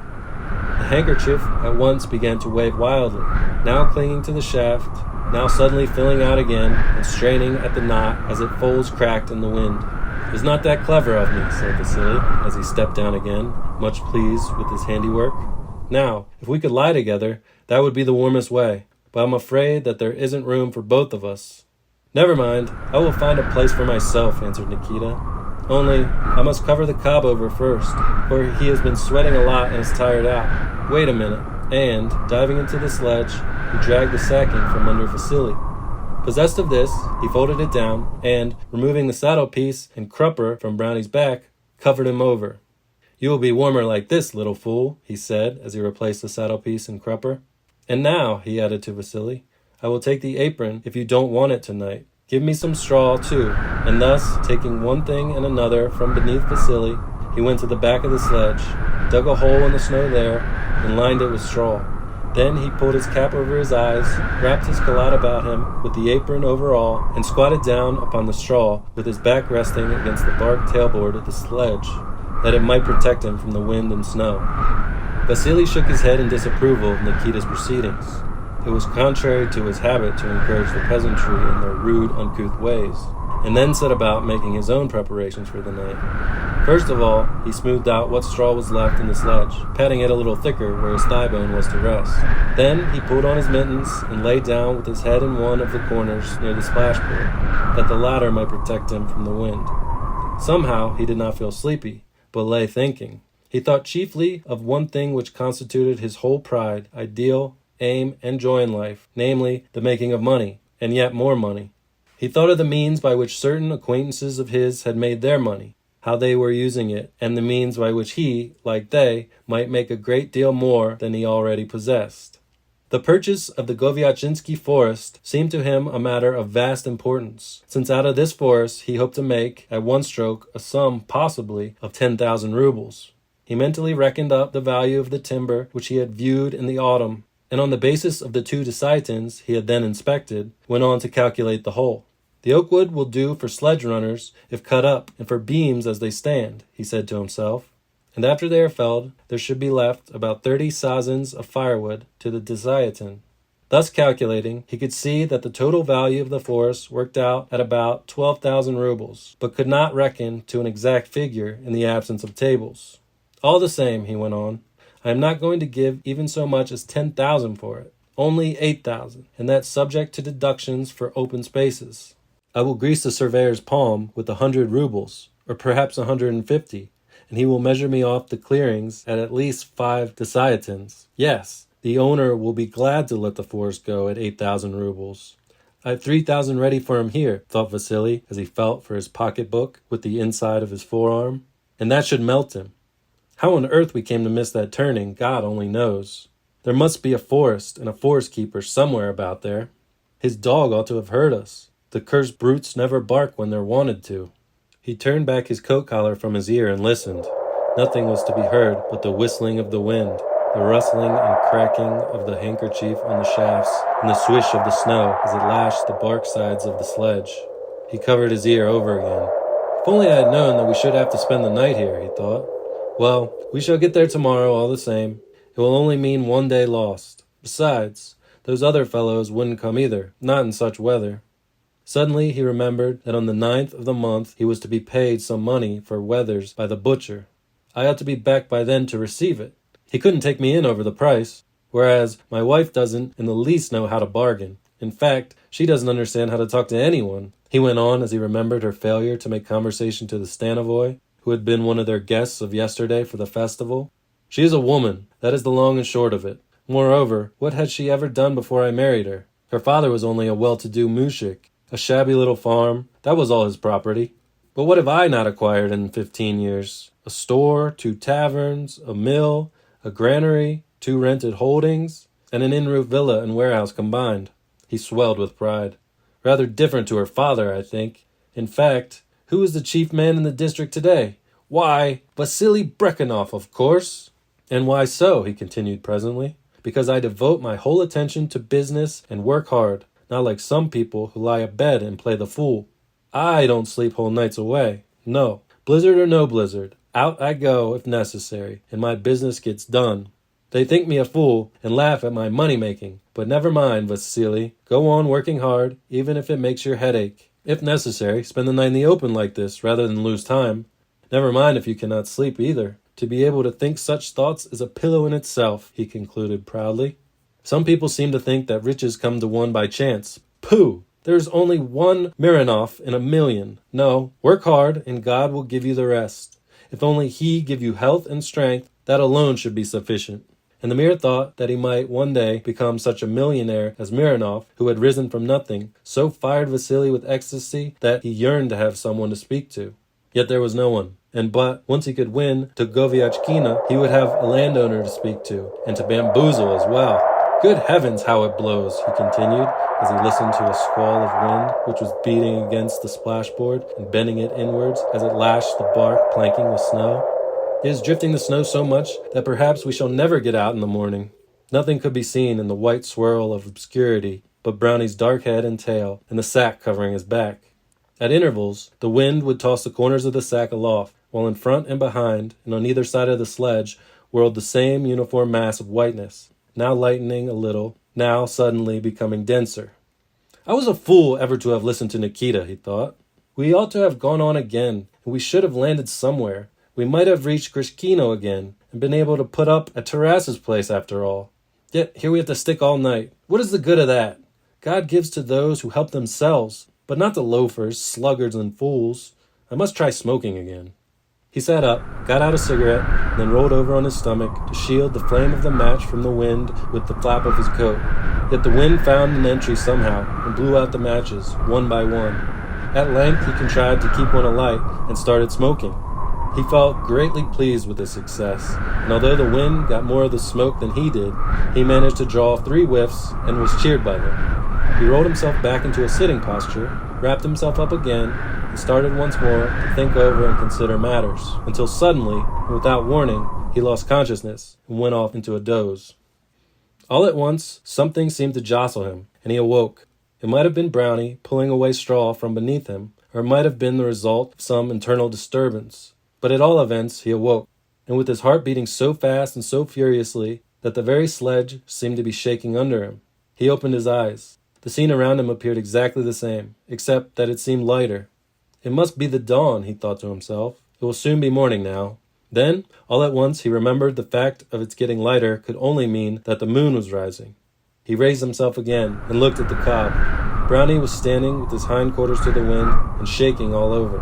The snow-heaped sacking was turned up over his back on the windward side, and the crupper was slipping down over his flank, while his snow-powdered head and wind-tossed mane and forehead tuft were more clearly visible than before.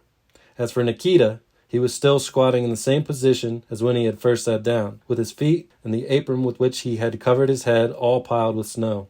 A mushik never freezes, thought Vasily, as he bent over the back of the sledge and looked at him. No, not for all his poor clothes. He can be trusted for that. Yet the mushiks are a stupid lot, a mere welter of ignorance. For a moment he thought of taking the sacking off the cob's back and covering Nikita over with it. But it was too cold to get up and make the effort. Moreover, he was afraid of the cob starving if he did. What on earth did I take Nikita for? He reflected. I have her stupidity to thank for it all. He was thinking of his wife. Then he rolled back into his former position by the splashboard. My uncle spent a night in the snow like this, he went on. Yet he took no harm. Sebastian too once had to be dug out, he continued, as another instance occurred to him. Sebastian died, though, for he was frozen stiff as a carcass. If only we had stayed in Grishkino! Wrapping his coat more carefully about him, so that the protection of the fur should not be wasted at any point, but keep him warm from head to heels, he closed his eyes and tried to sleep again. Yet for all his efforts, he could not succeed, but on the contrary, continued absolutely alert and wakeful. Once more, he began to make business calculations and to run over his outstanding debts. Once more, too, he began to appraise himself, to congratulate himself on his position in the world. Nonetheless, his every thought seemed to be broken in upon by a sort of haunting fear, as well as by a feeling of vexation that they had not stayed at Grishkino. To think of it, he murmured. Why, at this moment, I might have been lying in a warm bed. More than once he turned himself over and resettled himself in a vain endeavor to find an easier position and one more protected from the wind, but each new posture proved more uncomfortable than the last. At length he raised himself up, changed his position altogether, wrapped his legs up carefully, closed his eyes, and tried to lie perfectly still. Yet either his feet, squeezed into their stiff-top boots, had begun to ache, or the wind was catching him somewhere. But at all events, he had not been lying long in this position before he found himself angrily remembering that at this very moment he might have been lying in a warm hut at Grishkino. Again he raised himself, again he wrapped his coat about him and resettled himself. Once he thought he heard the far-off sound of cocks crowing, whereupon he turned down the collar of his coat in a tremor of joy and listened attentively. Yet, for all his straining of his ears, he could hear nothing but the whistling of the wind through the shafts, the flapping of the handkerchief, and the lashing of the snow against the bark sides of the sledge. As for Nikita, he remained squatting as he had done since the previous evening.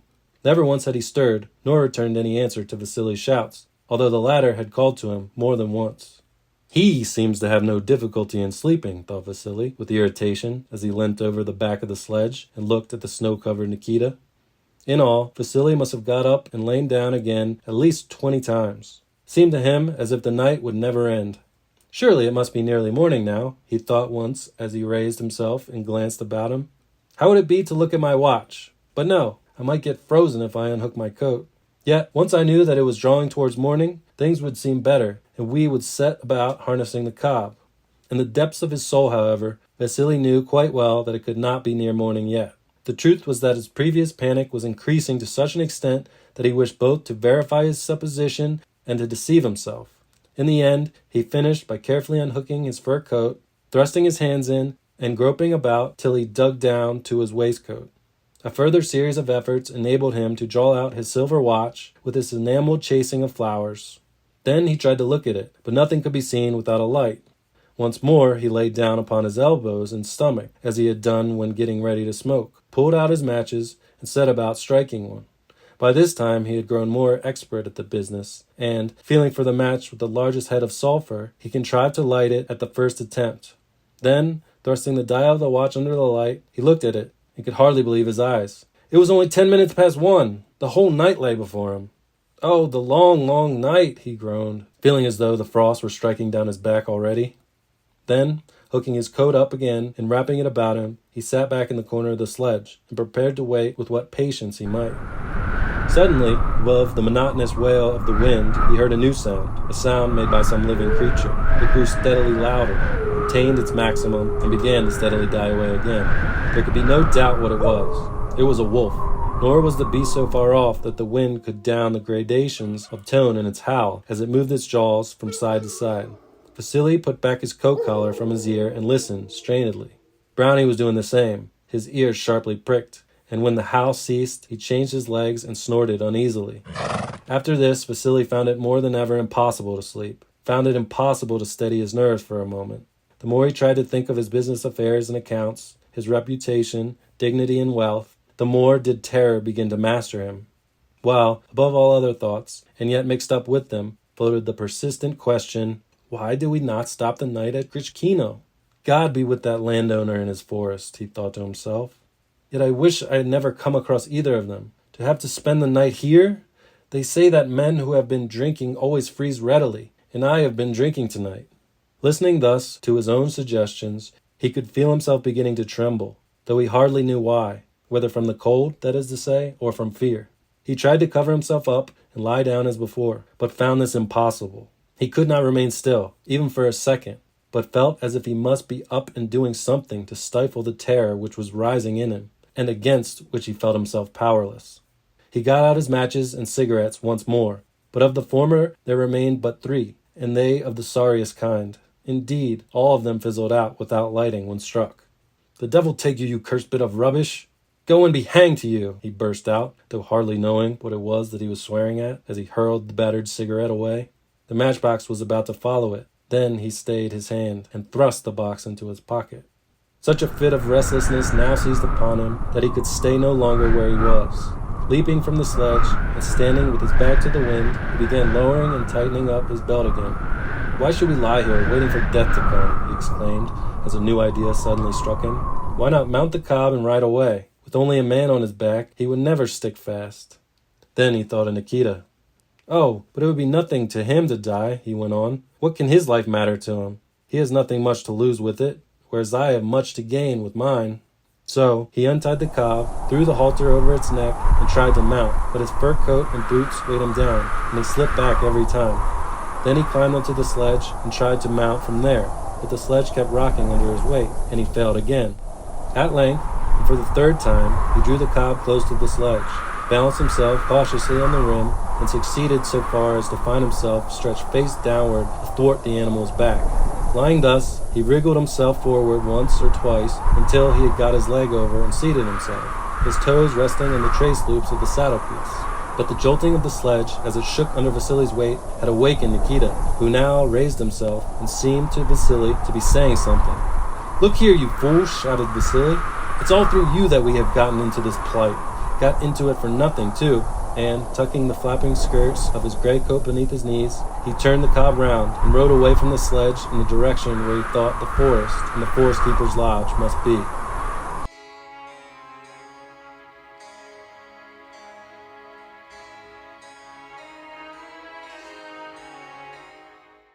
Up to this moment, Nikita had never once stirred since he had first squatted down behind the sledge and covered himself over with the apron. Like all people who live in close contact with nature and are familiar with hardship, he was patient. He could sit waiting for hours, or even for days, without growing restless or losing his temper. He had heard his master call out to him twice, yet he had returned no answer, for the sole reason that he did not feel inclined to stir or to go to the trouble of raising his voice. Although he was warm enough at the time he had sat down, both with the tea which he had drunk and with the exertion of plunging through snowdrifts, he knew that would not last long, and that he would be powerless to restore the warmth by exercising himself, since he felt as utterly worn out as the horse feels when he stops and can go no further, despite the severest whipping, and his master sees that no further work can be got out of him until he has been rested and fed. Moreover, one of his feet had got frostbitten through its ragged boot, so that the big toe had lost all sensation and his whole body was becoming steadily colder and colder. Consequently, in time, the thought began to enter his head that he might have to die that night. Yet the thought was neither particularly unwelcome nor particularly awe-inspiring. It was not particularly unwelcome for the reason that his life had not been exactly an uninterrupted holiday, but on the contrary, a life of ceaseless servitude, of which he was beginning to grow weary. Nor did the thought seem to him particularly awe-inspiring for the reason that, over and above the masters whom he had served on earth, masters such as Vasily Andreitch, he had always felt himself dependent upon the great master who had sent him into this life, and knew that, in dying, he would still remain that master's servant, and that that master would be good to him. Should I be sorry to leave the life in which I am settled, in which I am accustomed to, he thought? Well, even if I have to go, I cannot help myself, and it were best to prepare for the new one. My sins, he went on presently, as he remembered his drunken orgies, the money squandered on drink, his insults to his wife, his frequent oaths, his neglect of church-going, his non-observance of the fast days, and all the many things for which the priests had reproved him at confession time. Well, of course they were sins. I've never denied that. But it was God who made me what I am. Yet, what terrible sins they have been! What will become of me for such sins? Then, from thinking of what might be in store for him that night, he passed, without recurring to that thought, to memories which came into his head at random.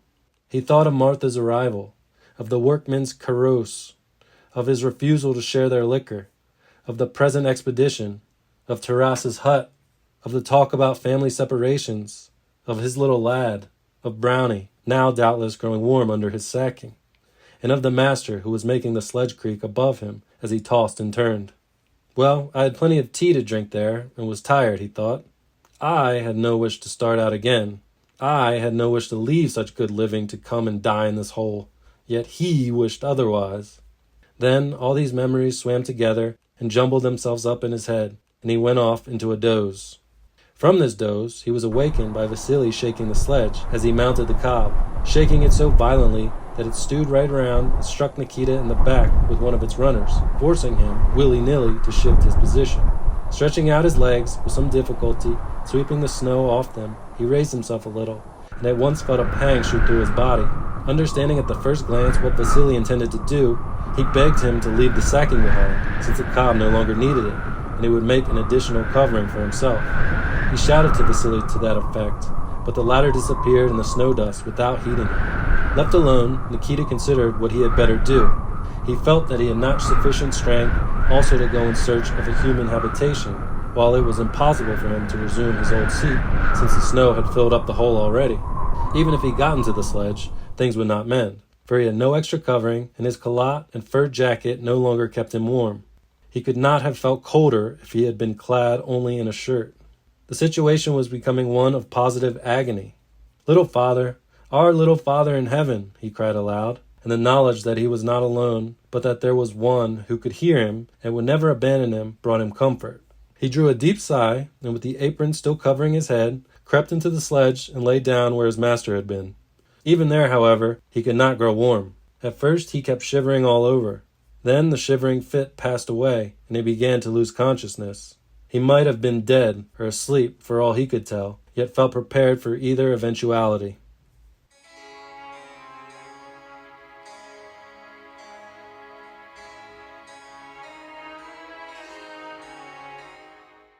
Meanwhile, Vasily was using his heels and the spare end of the halter to urge the cob in the direction where, for some reason or other, he supposed the forest and the forest keeper to be. The snow blinded his eyes, and the wind seemed as if it were struggling to stop him.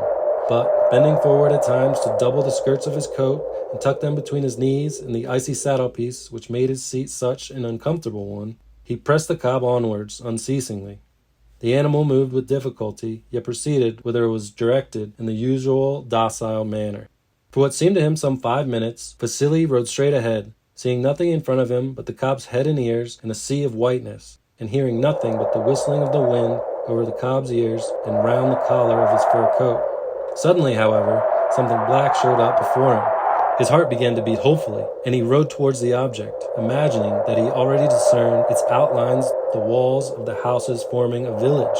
The object did not keep still, however, but was forever waving from side to side.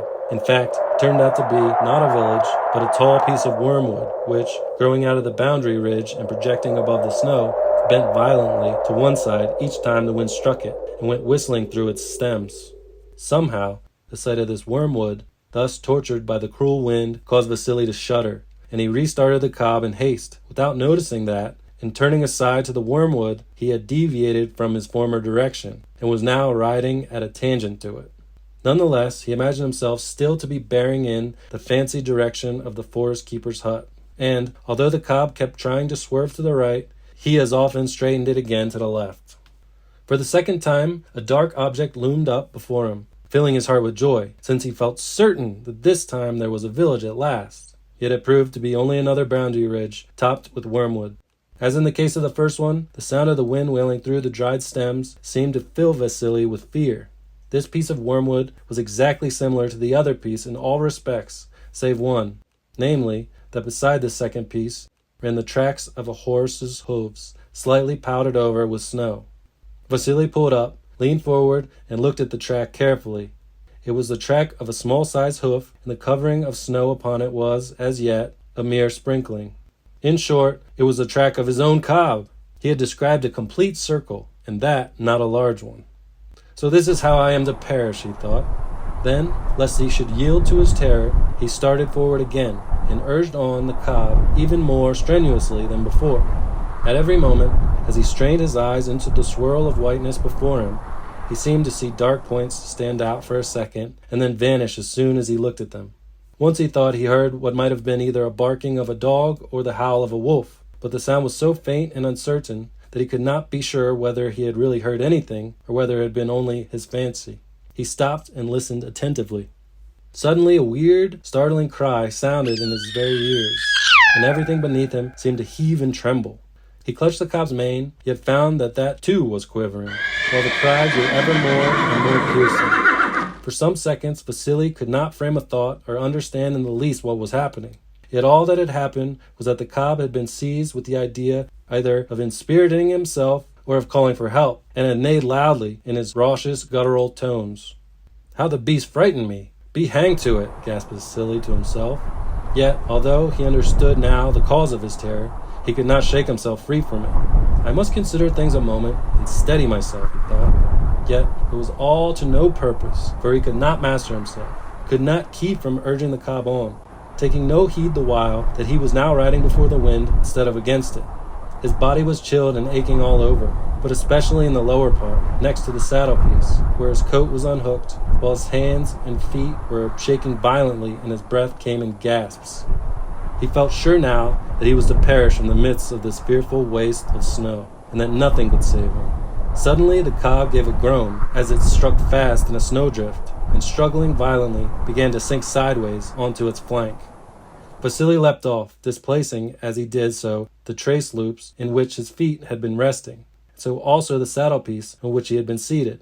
Yet he had no sooner dismounted than the cob righted himself, lurched forward, took a couple of plunges, and disappeared with a loud neigh, trailing behind him the sacking and harness, and leaving Vasily stranded in the snowdrift.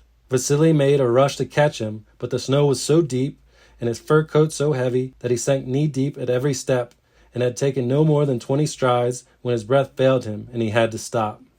The timber, the wethers for the butcher, the rent-hold land, the store, the taverns, the iron-roofed villa and warehouse. My little heir, am I to leave them all, he thought? Is it to end like this? No, it cannot be!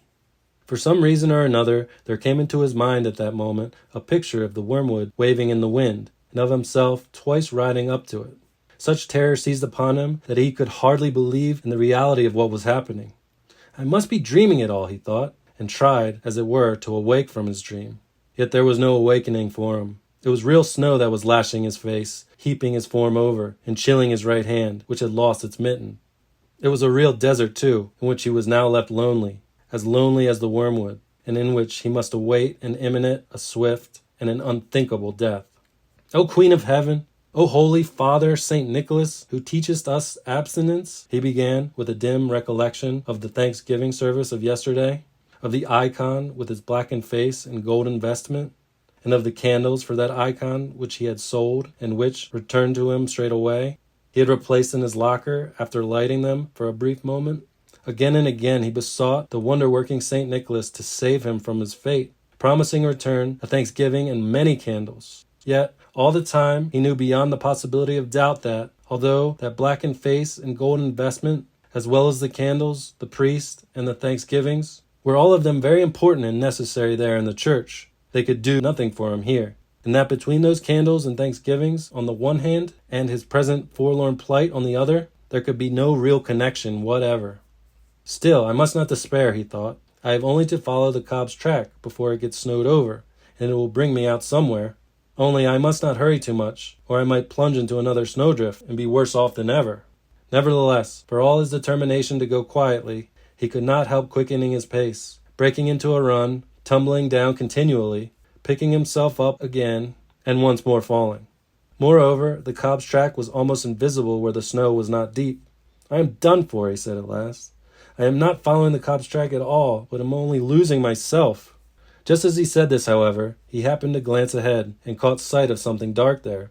It was Brownie, and not Brownie alone, but also the shafts and the handkerchief. The cob was standing beside the sledge, with the harness and sacking still dangling down his flank, but standing in a different position to before, since he was just under the shafts, and had his head, which he kept shaking at intervals, drawn close to the ground by the halter, which had caught round his pastern.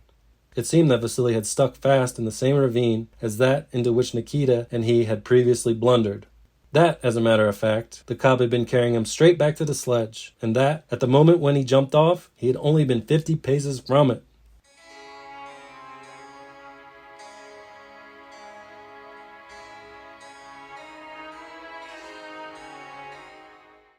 Staggering up to the sledge, Vasily grasped hold of it and stood for a long time without moving as he endeavored to steady himself and regain his breath.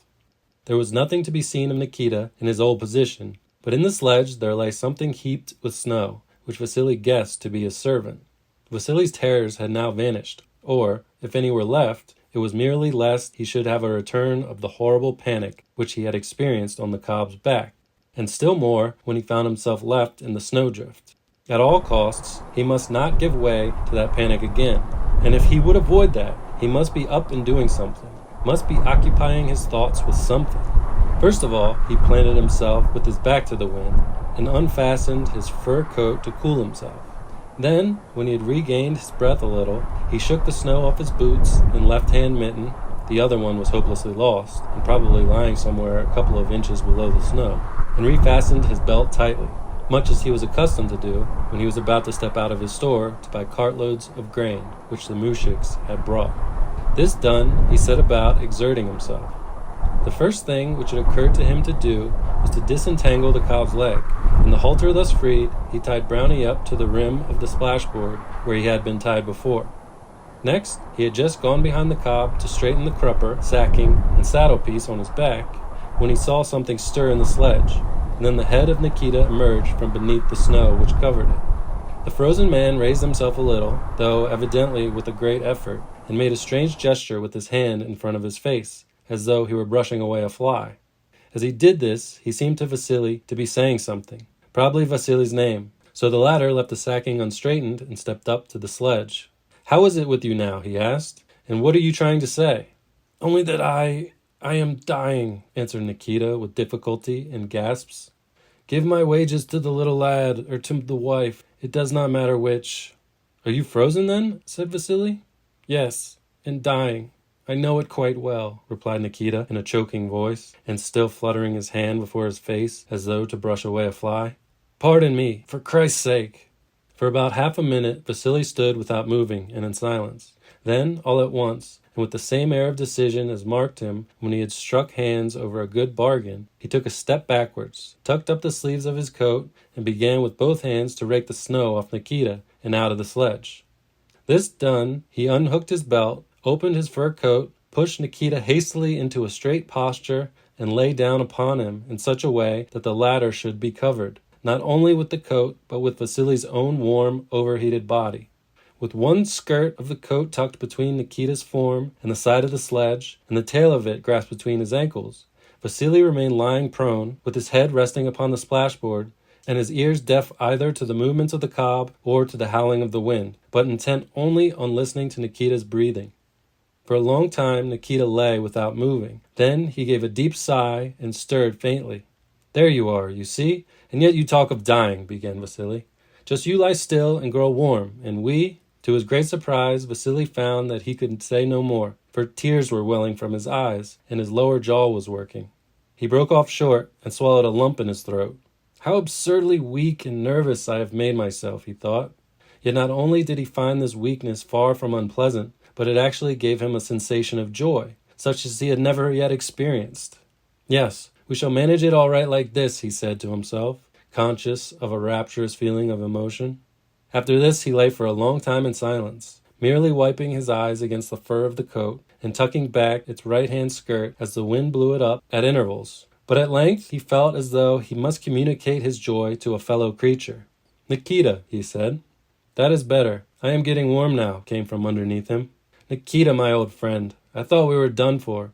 You would have been frozen, and I..." Once more Vasily's cheeks started quivering, and his eyes filled with tears, so that he could say no more. "No, it is no good," he said to himself. "Yet I know what I know," and he remained silent. Still he lay there. Warmth seemed to be passing into his body from Nikita below and from the fur coat above. Only the hands with which he held the skirts of the coat against Nikita's sides and his feet, from between which the wind kept blowing the skirts away, were beginning to feel frozen. His mittenless right hand in particular felt numbed. Yet he never thought of his hands or feet, only of how he could best warm the peasant who was lying beneath him. More than once he glanced at the cob and saw that its back was uncovered, since the sacking had now slipped off altogether and was lying on the snow.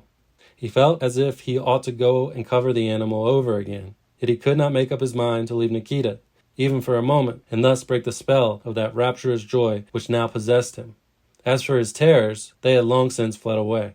"By heavens, I am not going to be beaten," he said to himself with reference to his efforts to warm Nikita, speaking indeed in just the same boastful tone in which he had been accustomed to speak of his sales or purchases. He lay for an hour, for 2, for 3, but took no heed of the passing of time. At first there danced before his vision dim pictures of the storm, of the shafts, and of the cob under his high duga. Then these pictures became exchanged for jumbled memories of the festival, of his wife, of the stanovoy, of the candle-locker, but beneath the picture of the candle-locker lay Nikita. Then again he saw the moujiks trading with him, and the white iron-roofed walls of his house. But beneath the picture of those walls again lay Nikita. Then everything became confused.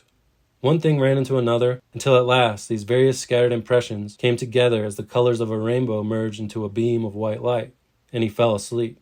For long he slept without dreaming, but just before the dawn came, there came also some sleep visions. He seemed to be standing by the candle-locker, while old Mother Tikhanova was asking him for a 5-kopeck candle for the festival. He tried to take the candle out and give it to her, but his hands remained glued in his pockets. Then he tried to walk around the locker, but his legs refused to move, and his new, clean shoes stuck fast to the stone floor, so that he could not even raise his feet to take the shoes off. Then suddenly the locker was not a locker at all, but a bed, and on that bed Vasily could see himself lying, face downwards, lying on his own bed at home.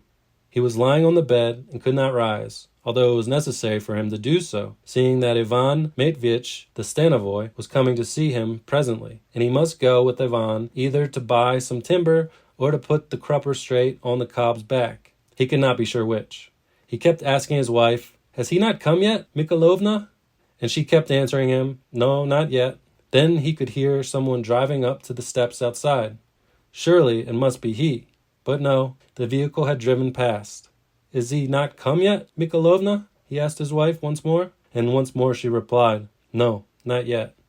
Thus he lay and lay upon the bed, unable to rise, and ever waiting. And the waiting was at once painful and joyous. Suddenly the joy of it was filled to the full. He, for whose coming he had been waiting, was now at hand, and it was not Ivan Matveitch, nor anyone else. Yet still it was the man for whom he had been waiting. He entered, did that man, and called him. And this man, who had called him, cried out to him again, and bade him to go and lie down upon Nikita. And Vasily was glad that this someone had come. "Yes, I will go," he cried, in his joy. And with that cry, Vasily awoke. Yes, he awoke, but awoke a very different man to what he had been when he fell asleep. He tried to rise, and could not. He tried to move his hand, and could not. He tried to move his leg, and could not. Then he tried to turn his head, but that also he could not do. This surprised him, yet in no way troubled him. Then he remembered that Nikita was lying beneath him, and that Nikita was growing warm and was coming back to life. It seemed to him that he was Nikita, and Nikita he, and that his life was no longer within himself, but within Nikita. He strained his ears till he caught the sound of breathing. Yes, the faint, deep breathing of Nikita. "Nikita's alive," he cried to himself in triumph, "and therefore, so also am I." Then he began to think about his money, his store, his house, his sales and purchases, and Miranov's millions. He could not understand how that man, whom men called Vasily Brekhanov, could bear to interest himself in such things as he did. That man can never have known what is the greatest thing of all, he thought of this Vasily Brekhanov. He can never have known what I know. Yes, I know it for certain now. At last, I know! Once again he heard the man calling him, who had called to him before, and his whole being seemed to respond in joy and loving kindness as he replied, "I am coming, I am coming." For he felt that he was free at last, and that nothing could hold him further. And indeed, nothing further than that did Vasily Andreitch see or hear or feel in this world. Around him the tempest still kept on. The same swirls of snow kept circling in eddies and covering the coats of the dead Vasily Andreitch and the trembling Brownie, the sledge, now almost invisible, and, stretched out upon its floor, the now reviving Nikita as he lay prone beneath the body of his dead master.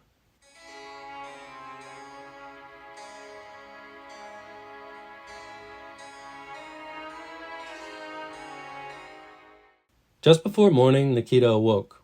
It was the frost making his way down his back which aroused him.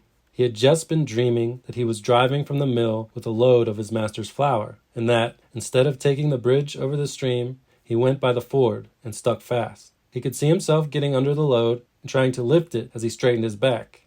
Yet, strange to say, the load would not move, but clung always to his back, so that he could neither move the cart nor withdraw himself from beneath it. It seemed to be breaking his very loins. And how cold it felt! At all costs, he must get away from beneath it. "Hold on," he found himself saying to the someone who was causing the load to break his back. "Take off some of the sacks." Yet the load kept growing colder and colder, and pressing more and more heavily upon him. Then suddenly something gave a loud bang. He became fully awake and remembered all that had happened. That chilly load, it was his dead, frozen master. That loud bang, it had been caused by Brownie striking his hoofs against the sledge. "Andreitch! Andreitch!" he cried cautiously to his master, although he half guessed the truth already, as he raised his back stiffly. But Andreitch returned no answer, while his body and legs were cold and stiff and heavy as weights. "There is no doubt that he is dead," thought Nikita. He turned his head round, pushed the snow away from in front of his face, and opened his eyes. It was quite light now. The wind was still humming through the shafts and the snow streaming down, but with this difference, that the snow was no longer dashing itself against the sides of the sledge, but piling itself up in silence over sledge and cob, from the latter of which not even the sound of breathing was now to be heard. Brownie too must be frozen, thought Nikita, and indeed, those 2 loud hoof-strokes upon the sledge which had awakened him had been the last efforts of the now dead and frozen animal to keep upon his legs. "O God, little Father of ours, surely thou wilt call me also," said Nikita. "If so, thy will be done. It would be hard that 2 of us should be taken and the other left. Let death come when it will." And he drew his hand in again, closed his eyes, and fell asleep, firmly convinced that this time he was really and truly dead. It was about the time of the midday meal next day when some mushnik dug out Vasily and Nikita, 70 yards only from the road and half a verst from the village. The snow had drifted completely over the sledge, but the shafts with the handkerchief on them were still visible. Brownie, belly deep in the snow, stood a white frozen mass, his dead muzzle pressed tightly inwards against his rigid neck, his nostrils fringed with icicles, and his eyes coated over and glazed with ice as with frozen tears. Moreover, he had so wasted away in that one night that there remained of him but skin and bones. As for Vasily, he too was as stiff as a frozen carcass, and when his legs were pulled aside, the corpse rolled off Nikita in a solid lump.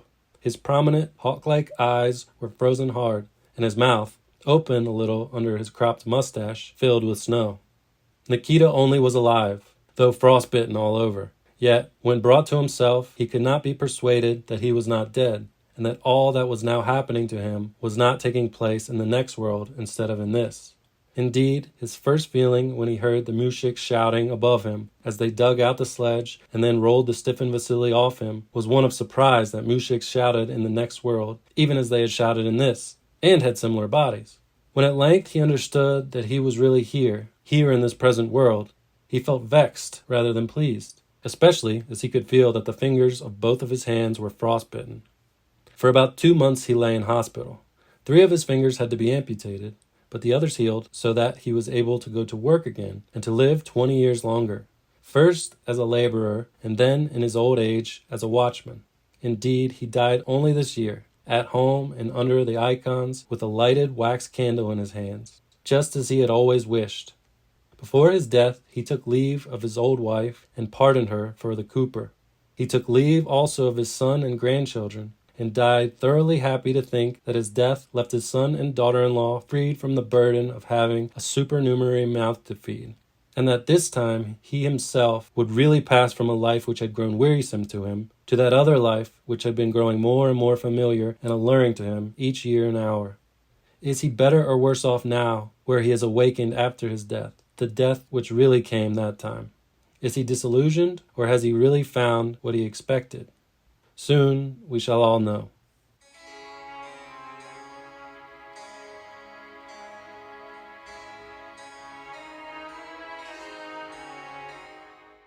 All right, that was Master and Man by Leo Tolstoy. I love that ending. But let's start at the beginning. So, the story starts by introducing the characters and setting up the premise. We learn that Nikita is a mushik who works for Vasily, a landowner and businessman. We learn that Nikita has had a problem with alcohol and that Vasily now takes advantage of him in terms of a low-paid wage, often not even in cash, but in overpriced goods from his own store, and not even always giving Nikita his earnings, but owing him for work he has already done. So you immediately begin to get a clear sense of these characters, their relationship with each other, and their lives and position in society. We also immediately learn that a festival has just ended and that Vasily is getting ready to set out on some business. He intends to purchase some timber, so we know what he wants. He's a business/money-driven individual. And Nikita is basically a servant with some personal issues of his own. We also get details about Nikita's shabby clothes, which further emphasize his class and state of poverty. So as a reader, I felt like I was really drawn into the world of this story right away. Like I have a pretty good initial understanding of who these characters are, and it's clear what their initial goal is to get to this neighboring landowner to purchase some timber at a favorable price before someone else gets to it. And then there's also an immediate sense of danger that is established, with Vasily's wife insisting he bring Nikita with them, mentioning the cash he will be carrying, and pointing out the fact that the weather might get worse. So I thought that all of this serves as a nice introduction to the story, the characters, and the premise as they get to set out on this journey. One thing that reading this story also made me think about was the different ways you might approach a piece as a writer and the different considerations you would have to make in regards to length. Specifically, the majority of the short fiction that I have read and analyzed within the last few years has been for our competition, so has been right around that 3,000 word limit. We've read thousands of those, and that is definitely what I have been most focused on in that time. So I was thinking about that in comparison with this piece, Master and Man, which is roughly 16,000 words, which is more than 5 times the length. Obviously, the scope of the story would have to be smaller when only working with 3,000 words. And the most obvious difference is the pacing, and how when you're working with more words, you can really slow things down. You have more time to build the story, develop the characters, build tension and suspense. But you still don't want to be overly descriptive and detailed and bore the reader. And that is something that can be difficult to do sometimes. There were times when I was reading this piece again, moments in which we were getting detailed descriptions of them out on the road in the storm, or even when they were getting the horses ready in the beginning, things like that, which I remember thinking to myself, part of me feels like there's not really a lot happening in the story. It is a very simple premise. So part of me was thinking, why am I not bored with this? I sort of feel like I should be. Like it was being dragged out a little bit. But I wasn't bored. I was really absorbed in it. And it's not always easy to tell where that line is between good detailed description that engages the reader and when it crosses over into too much and begins to bore them. And I think that's something that's going to be subjective to an extent. I'm sure there are some readers that might find this story a bit boring, and vice versa, things they might like that I might be bored with. But that's the great thing about art and taste. There really isn't a right or wrong when it comes to what engages you or what moves you. If a story touches you, who's anyone else to say that you're wrong to feel that way, you know? And that goes the other way as well. There's nothing wrong with hating something that is widely revered.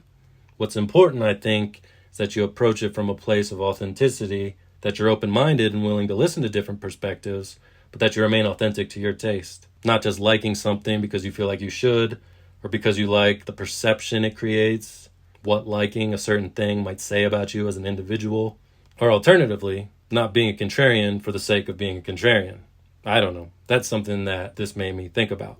But to get back to the story, I really enjoyed the scene in which they stop at the homestead to warm up and have a drink. I thought that scene and the dialogue that we get served well to further bring the world of the story to life, give us a sense of what the society was like in this place and what life was like for them in this time period. One thing that struck me is the hospitality that you see, how they immediately invite Vasily and Nikita in, offer them drinks, they even offer them to stay the night. I didn't get the sense that they were friends before this. It even refers to them as strangers. But that is just how it was. So friendly and warm. It's how you treat your fellow man, your neighbors. I feel like that is a type of hospitality and a sense of community that you don't really see in the world today. I don't know, maybe you do.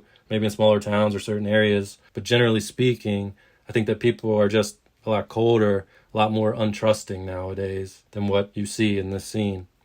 But on the other hand, as I mentioned in the opening before I read the story, I love the way that in much of Tolstoy's work, and in this story, how he explores the human condition in a way that is timeless, and how I feel like I can relate to these characters even hundreds of years later.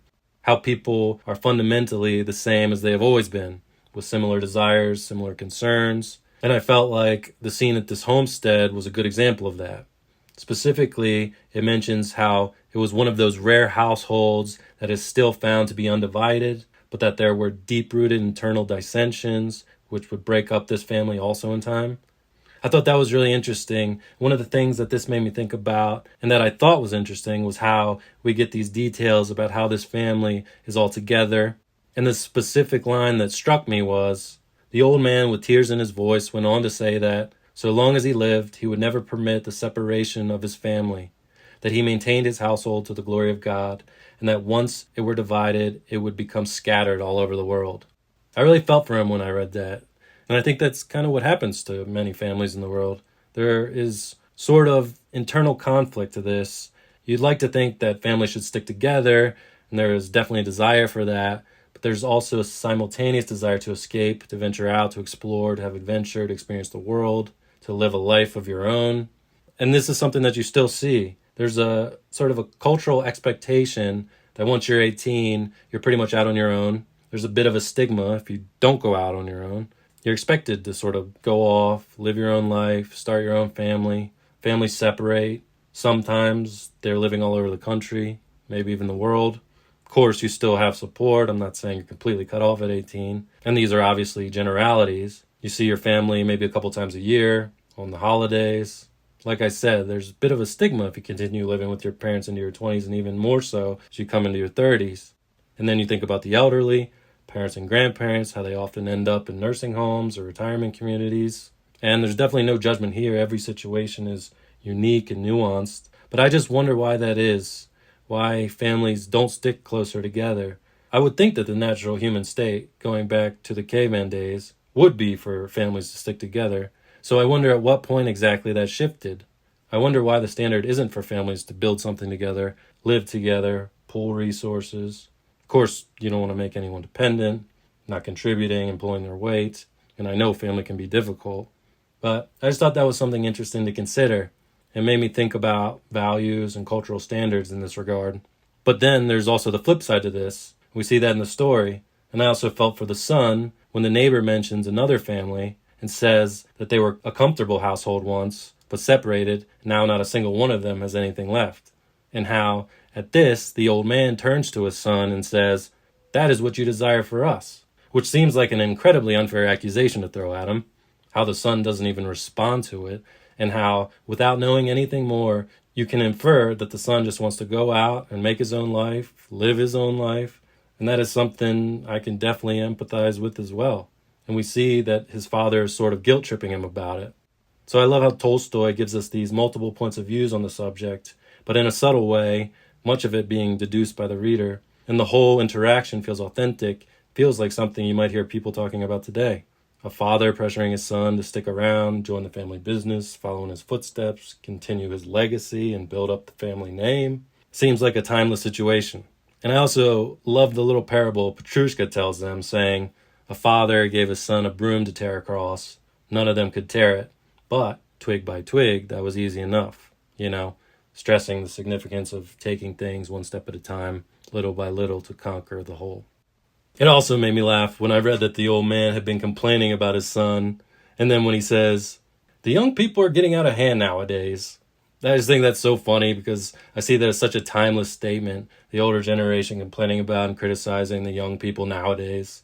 That's a great example how, in many ways, people have always been the same. All right, I know I've been going on for a bit, but the last thing I want to talk about is the ending, which I also loved. One of the main things that I thought was really interesting about this piece is how, once they're lost, the story gives us Vasily's thoughts as he thinks about his life and how he thinks that he might die, and then how that is juxtaposed with the way that Nikita considers his life and his death, which he feels could be imminent. These two characters in different positions of society, how they perceive themselves in their final moments. I thought it was really cool the way that was done. We see how Vasily thinks about his money, his business, and his possessions, his material wealth. And even when he thinks about his son, he thinks about him in terms of being his heir. Not as who the boy was or how much he loved him, but simply as his heir. It's a narcissistic extension of himself. And we also see that he thinks very highly of himself. That Nikita should be grateful to have a conversation with someone as esteemed as him. And how Vasily has this attitude about the poor that we still see today. How he thinks his success is all about his hard work, and how he thinks the poor are just lazy and don't have ambition and the work ethic that he has. This attitude that is still common. Another example of an attitude that seems to be timeless when it comes to class and social status. And then we see Nikita, who seems to have more of a religious attitude as he considers his life. He thinks about what he has been through. He thinks about the sins that he has committed. He has guilt and repentance. Although he also questions the fact that God was the one who made him the sinner that he is, which seems to be a crucial religious/philosophical question. Why, if there is a God, did he make us this way? And whether or not you believe in God, you can just think about it as nature. But it's really a question of morality. And one of the obvious points to make is that we were given free will. Our choices/actions are who we are. One of my favorite all-time quotes is from the movie called The African Queen, which is an old adventure film starring Humphrey Bogart and Katharine Hepburn. It's terrific, and Katharine Hepburn plays a nun or something like that. She's on a mission. She says to Bogart's character, when he tries to excuse his behavior as it just being in his nature, she says, "Nature, Mr. Allnut, is what we were put in this world to rise above." And I just really love that quote because I think it's true. And I think it's what morality is. Doing what is right even when our natural impulses lead us in another direction. Even when, and especially when, no one is looking. But we can also consider that quote from another angle. Nature, Mr. Allnut, is what we were put in this world to rise above. Well, the major theme of this story, Master and Man, is man versus nature. Literally, they are fighting for their lives against this storm. And ultimately, no matter what we do, we can never fully rise above nature. We're all going to die. Nature always wins. We see that by coming together, Nikita at least is able to survive this battle, but only with Vasily's sacrifice, yet he still dies only many years later. And we are put here to try to rise above nature, even though ultimately we will always fail. And we could think of that in terms of morality as well. How we can never be perfect, but how we must still continue to strive for the moral good, even if we will fall short. How in religion it is said that we are all sinners, we are all flawed. But religious or not, I think these principles remain true. It's definitely interesting to think about. And lastly, I really like how Vasily is given redemption in the end. You really hate this guy when he drives off and leaves Nikita behind to die. And even though his returning is by accident, he is redeemed when he lies on Nikita to warm him up, saving his life and sacrificing his own and dying in the process. What really struck me about this was how, at this moment, we read that he feels a greater joy than he has ever felt in his life. And he feels this joy in this selfless act, in this act of sacrifice. I think there might also be some religious symbolism there. I definitely wouldn't say that Vasily is Christ-like because we learn about his life up to this point. But the act itself, he is sacrificing himself for Nikita. And we had just read about all of Nikita's sins. Nikita has true contrition and true faith. We see him addressing God directly in his thoughts. And we also see Vasily being referred to as master throughout the story. Nikita refers to Vasily as a master he has served on earth, and then he refers to the great master, referring to God. And it's the same word, which is interesting. So, is it too much to say that Vasily ended up sacrificing himself for Nikita's sins? Yeah, maybe that's a bit of a stretch, but I think there's definitely something there. Especially since, as I mentioned before, we see that this moment gives him the greatest joy that he has ever felt. It tells us that the greatest joy we can find in this life will come in the act of sacrifice. It doesn't have to be this dramatic, of course, but I think there's definitely truth in that. And I specifically love the lines, "It seemed to Vasily that he was Nikita, and Nikita he, and that his life was no longer within himself, but within Nikita. And Nikita's alive, and therefore, so also am I." This idea that we are all connected. And then we see him have this revelation about how he had lived his life and what had interested him, and he has a bit of regret there. And then he dies, and Nikita lives on. I feel like this is saying that we are all just pieces of one greater whole, all one of the same. I loved that whole sort of fever dream that he had there towards the end of the story. And yeah, I just thought the whole ending was great. It was definitely thought-provoking. All right, I think that's enough. I've yammered on for quite a bit here. I hope you all enjoyed this story. We will be back for another bonus episode whenever we find the time. Shouldn't be too long. We still have a little less than a month until our next competition begins. And we will continue to share the winning stories from our competitions in the meantime. Our next regularly scheduled episode will come out this Thursday, so look out for that. And have a wonderful day. Thanks for listening, everybody. See you later.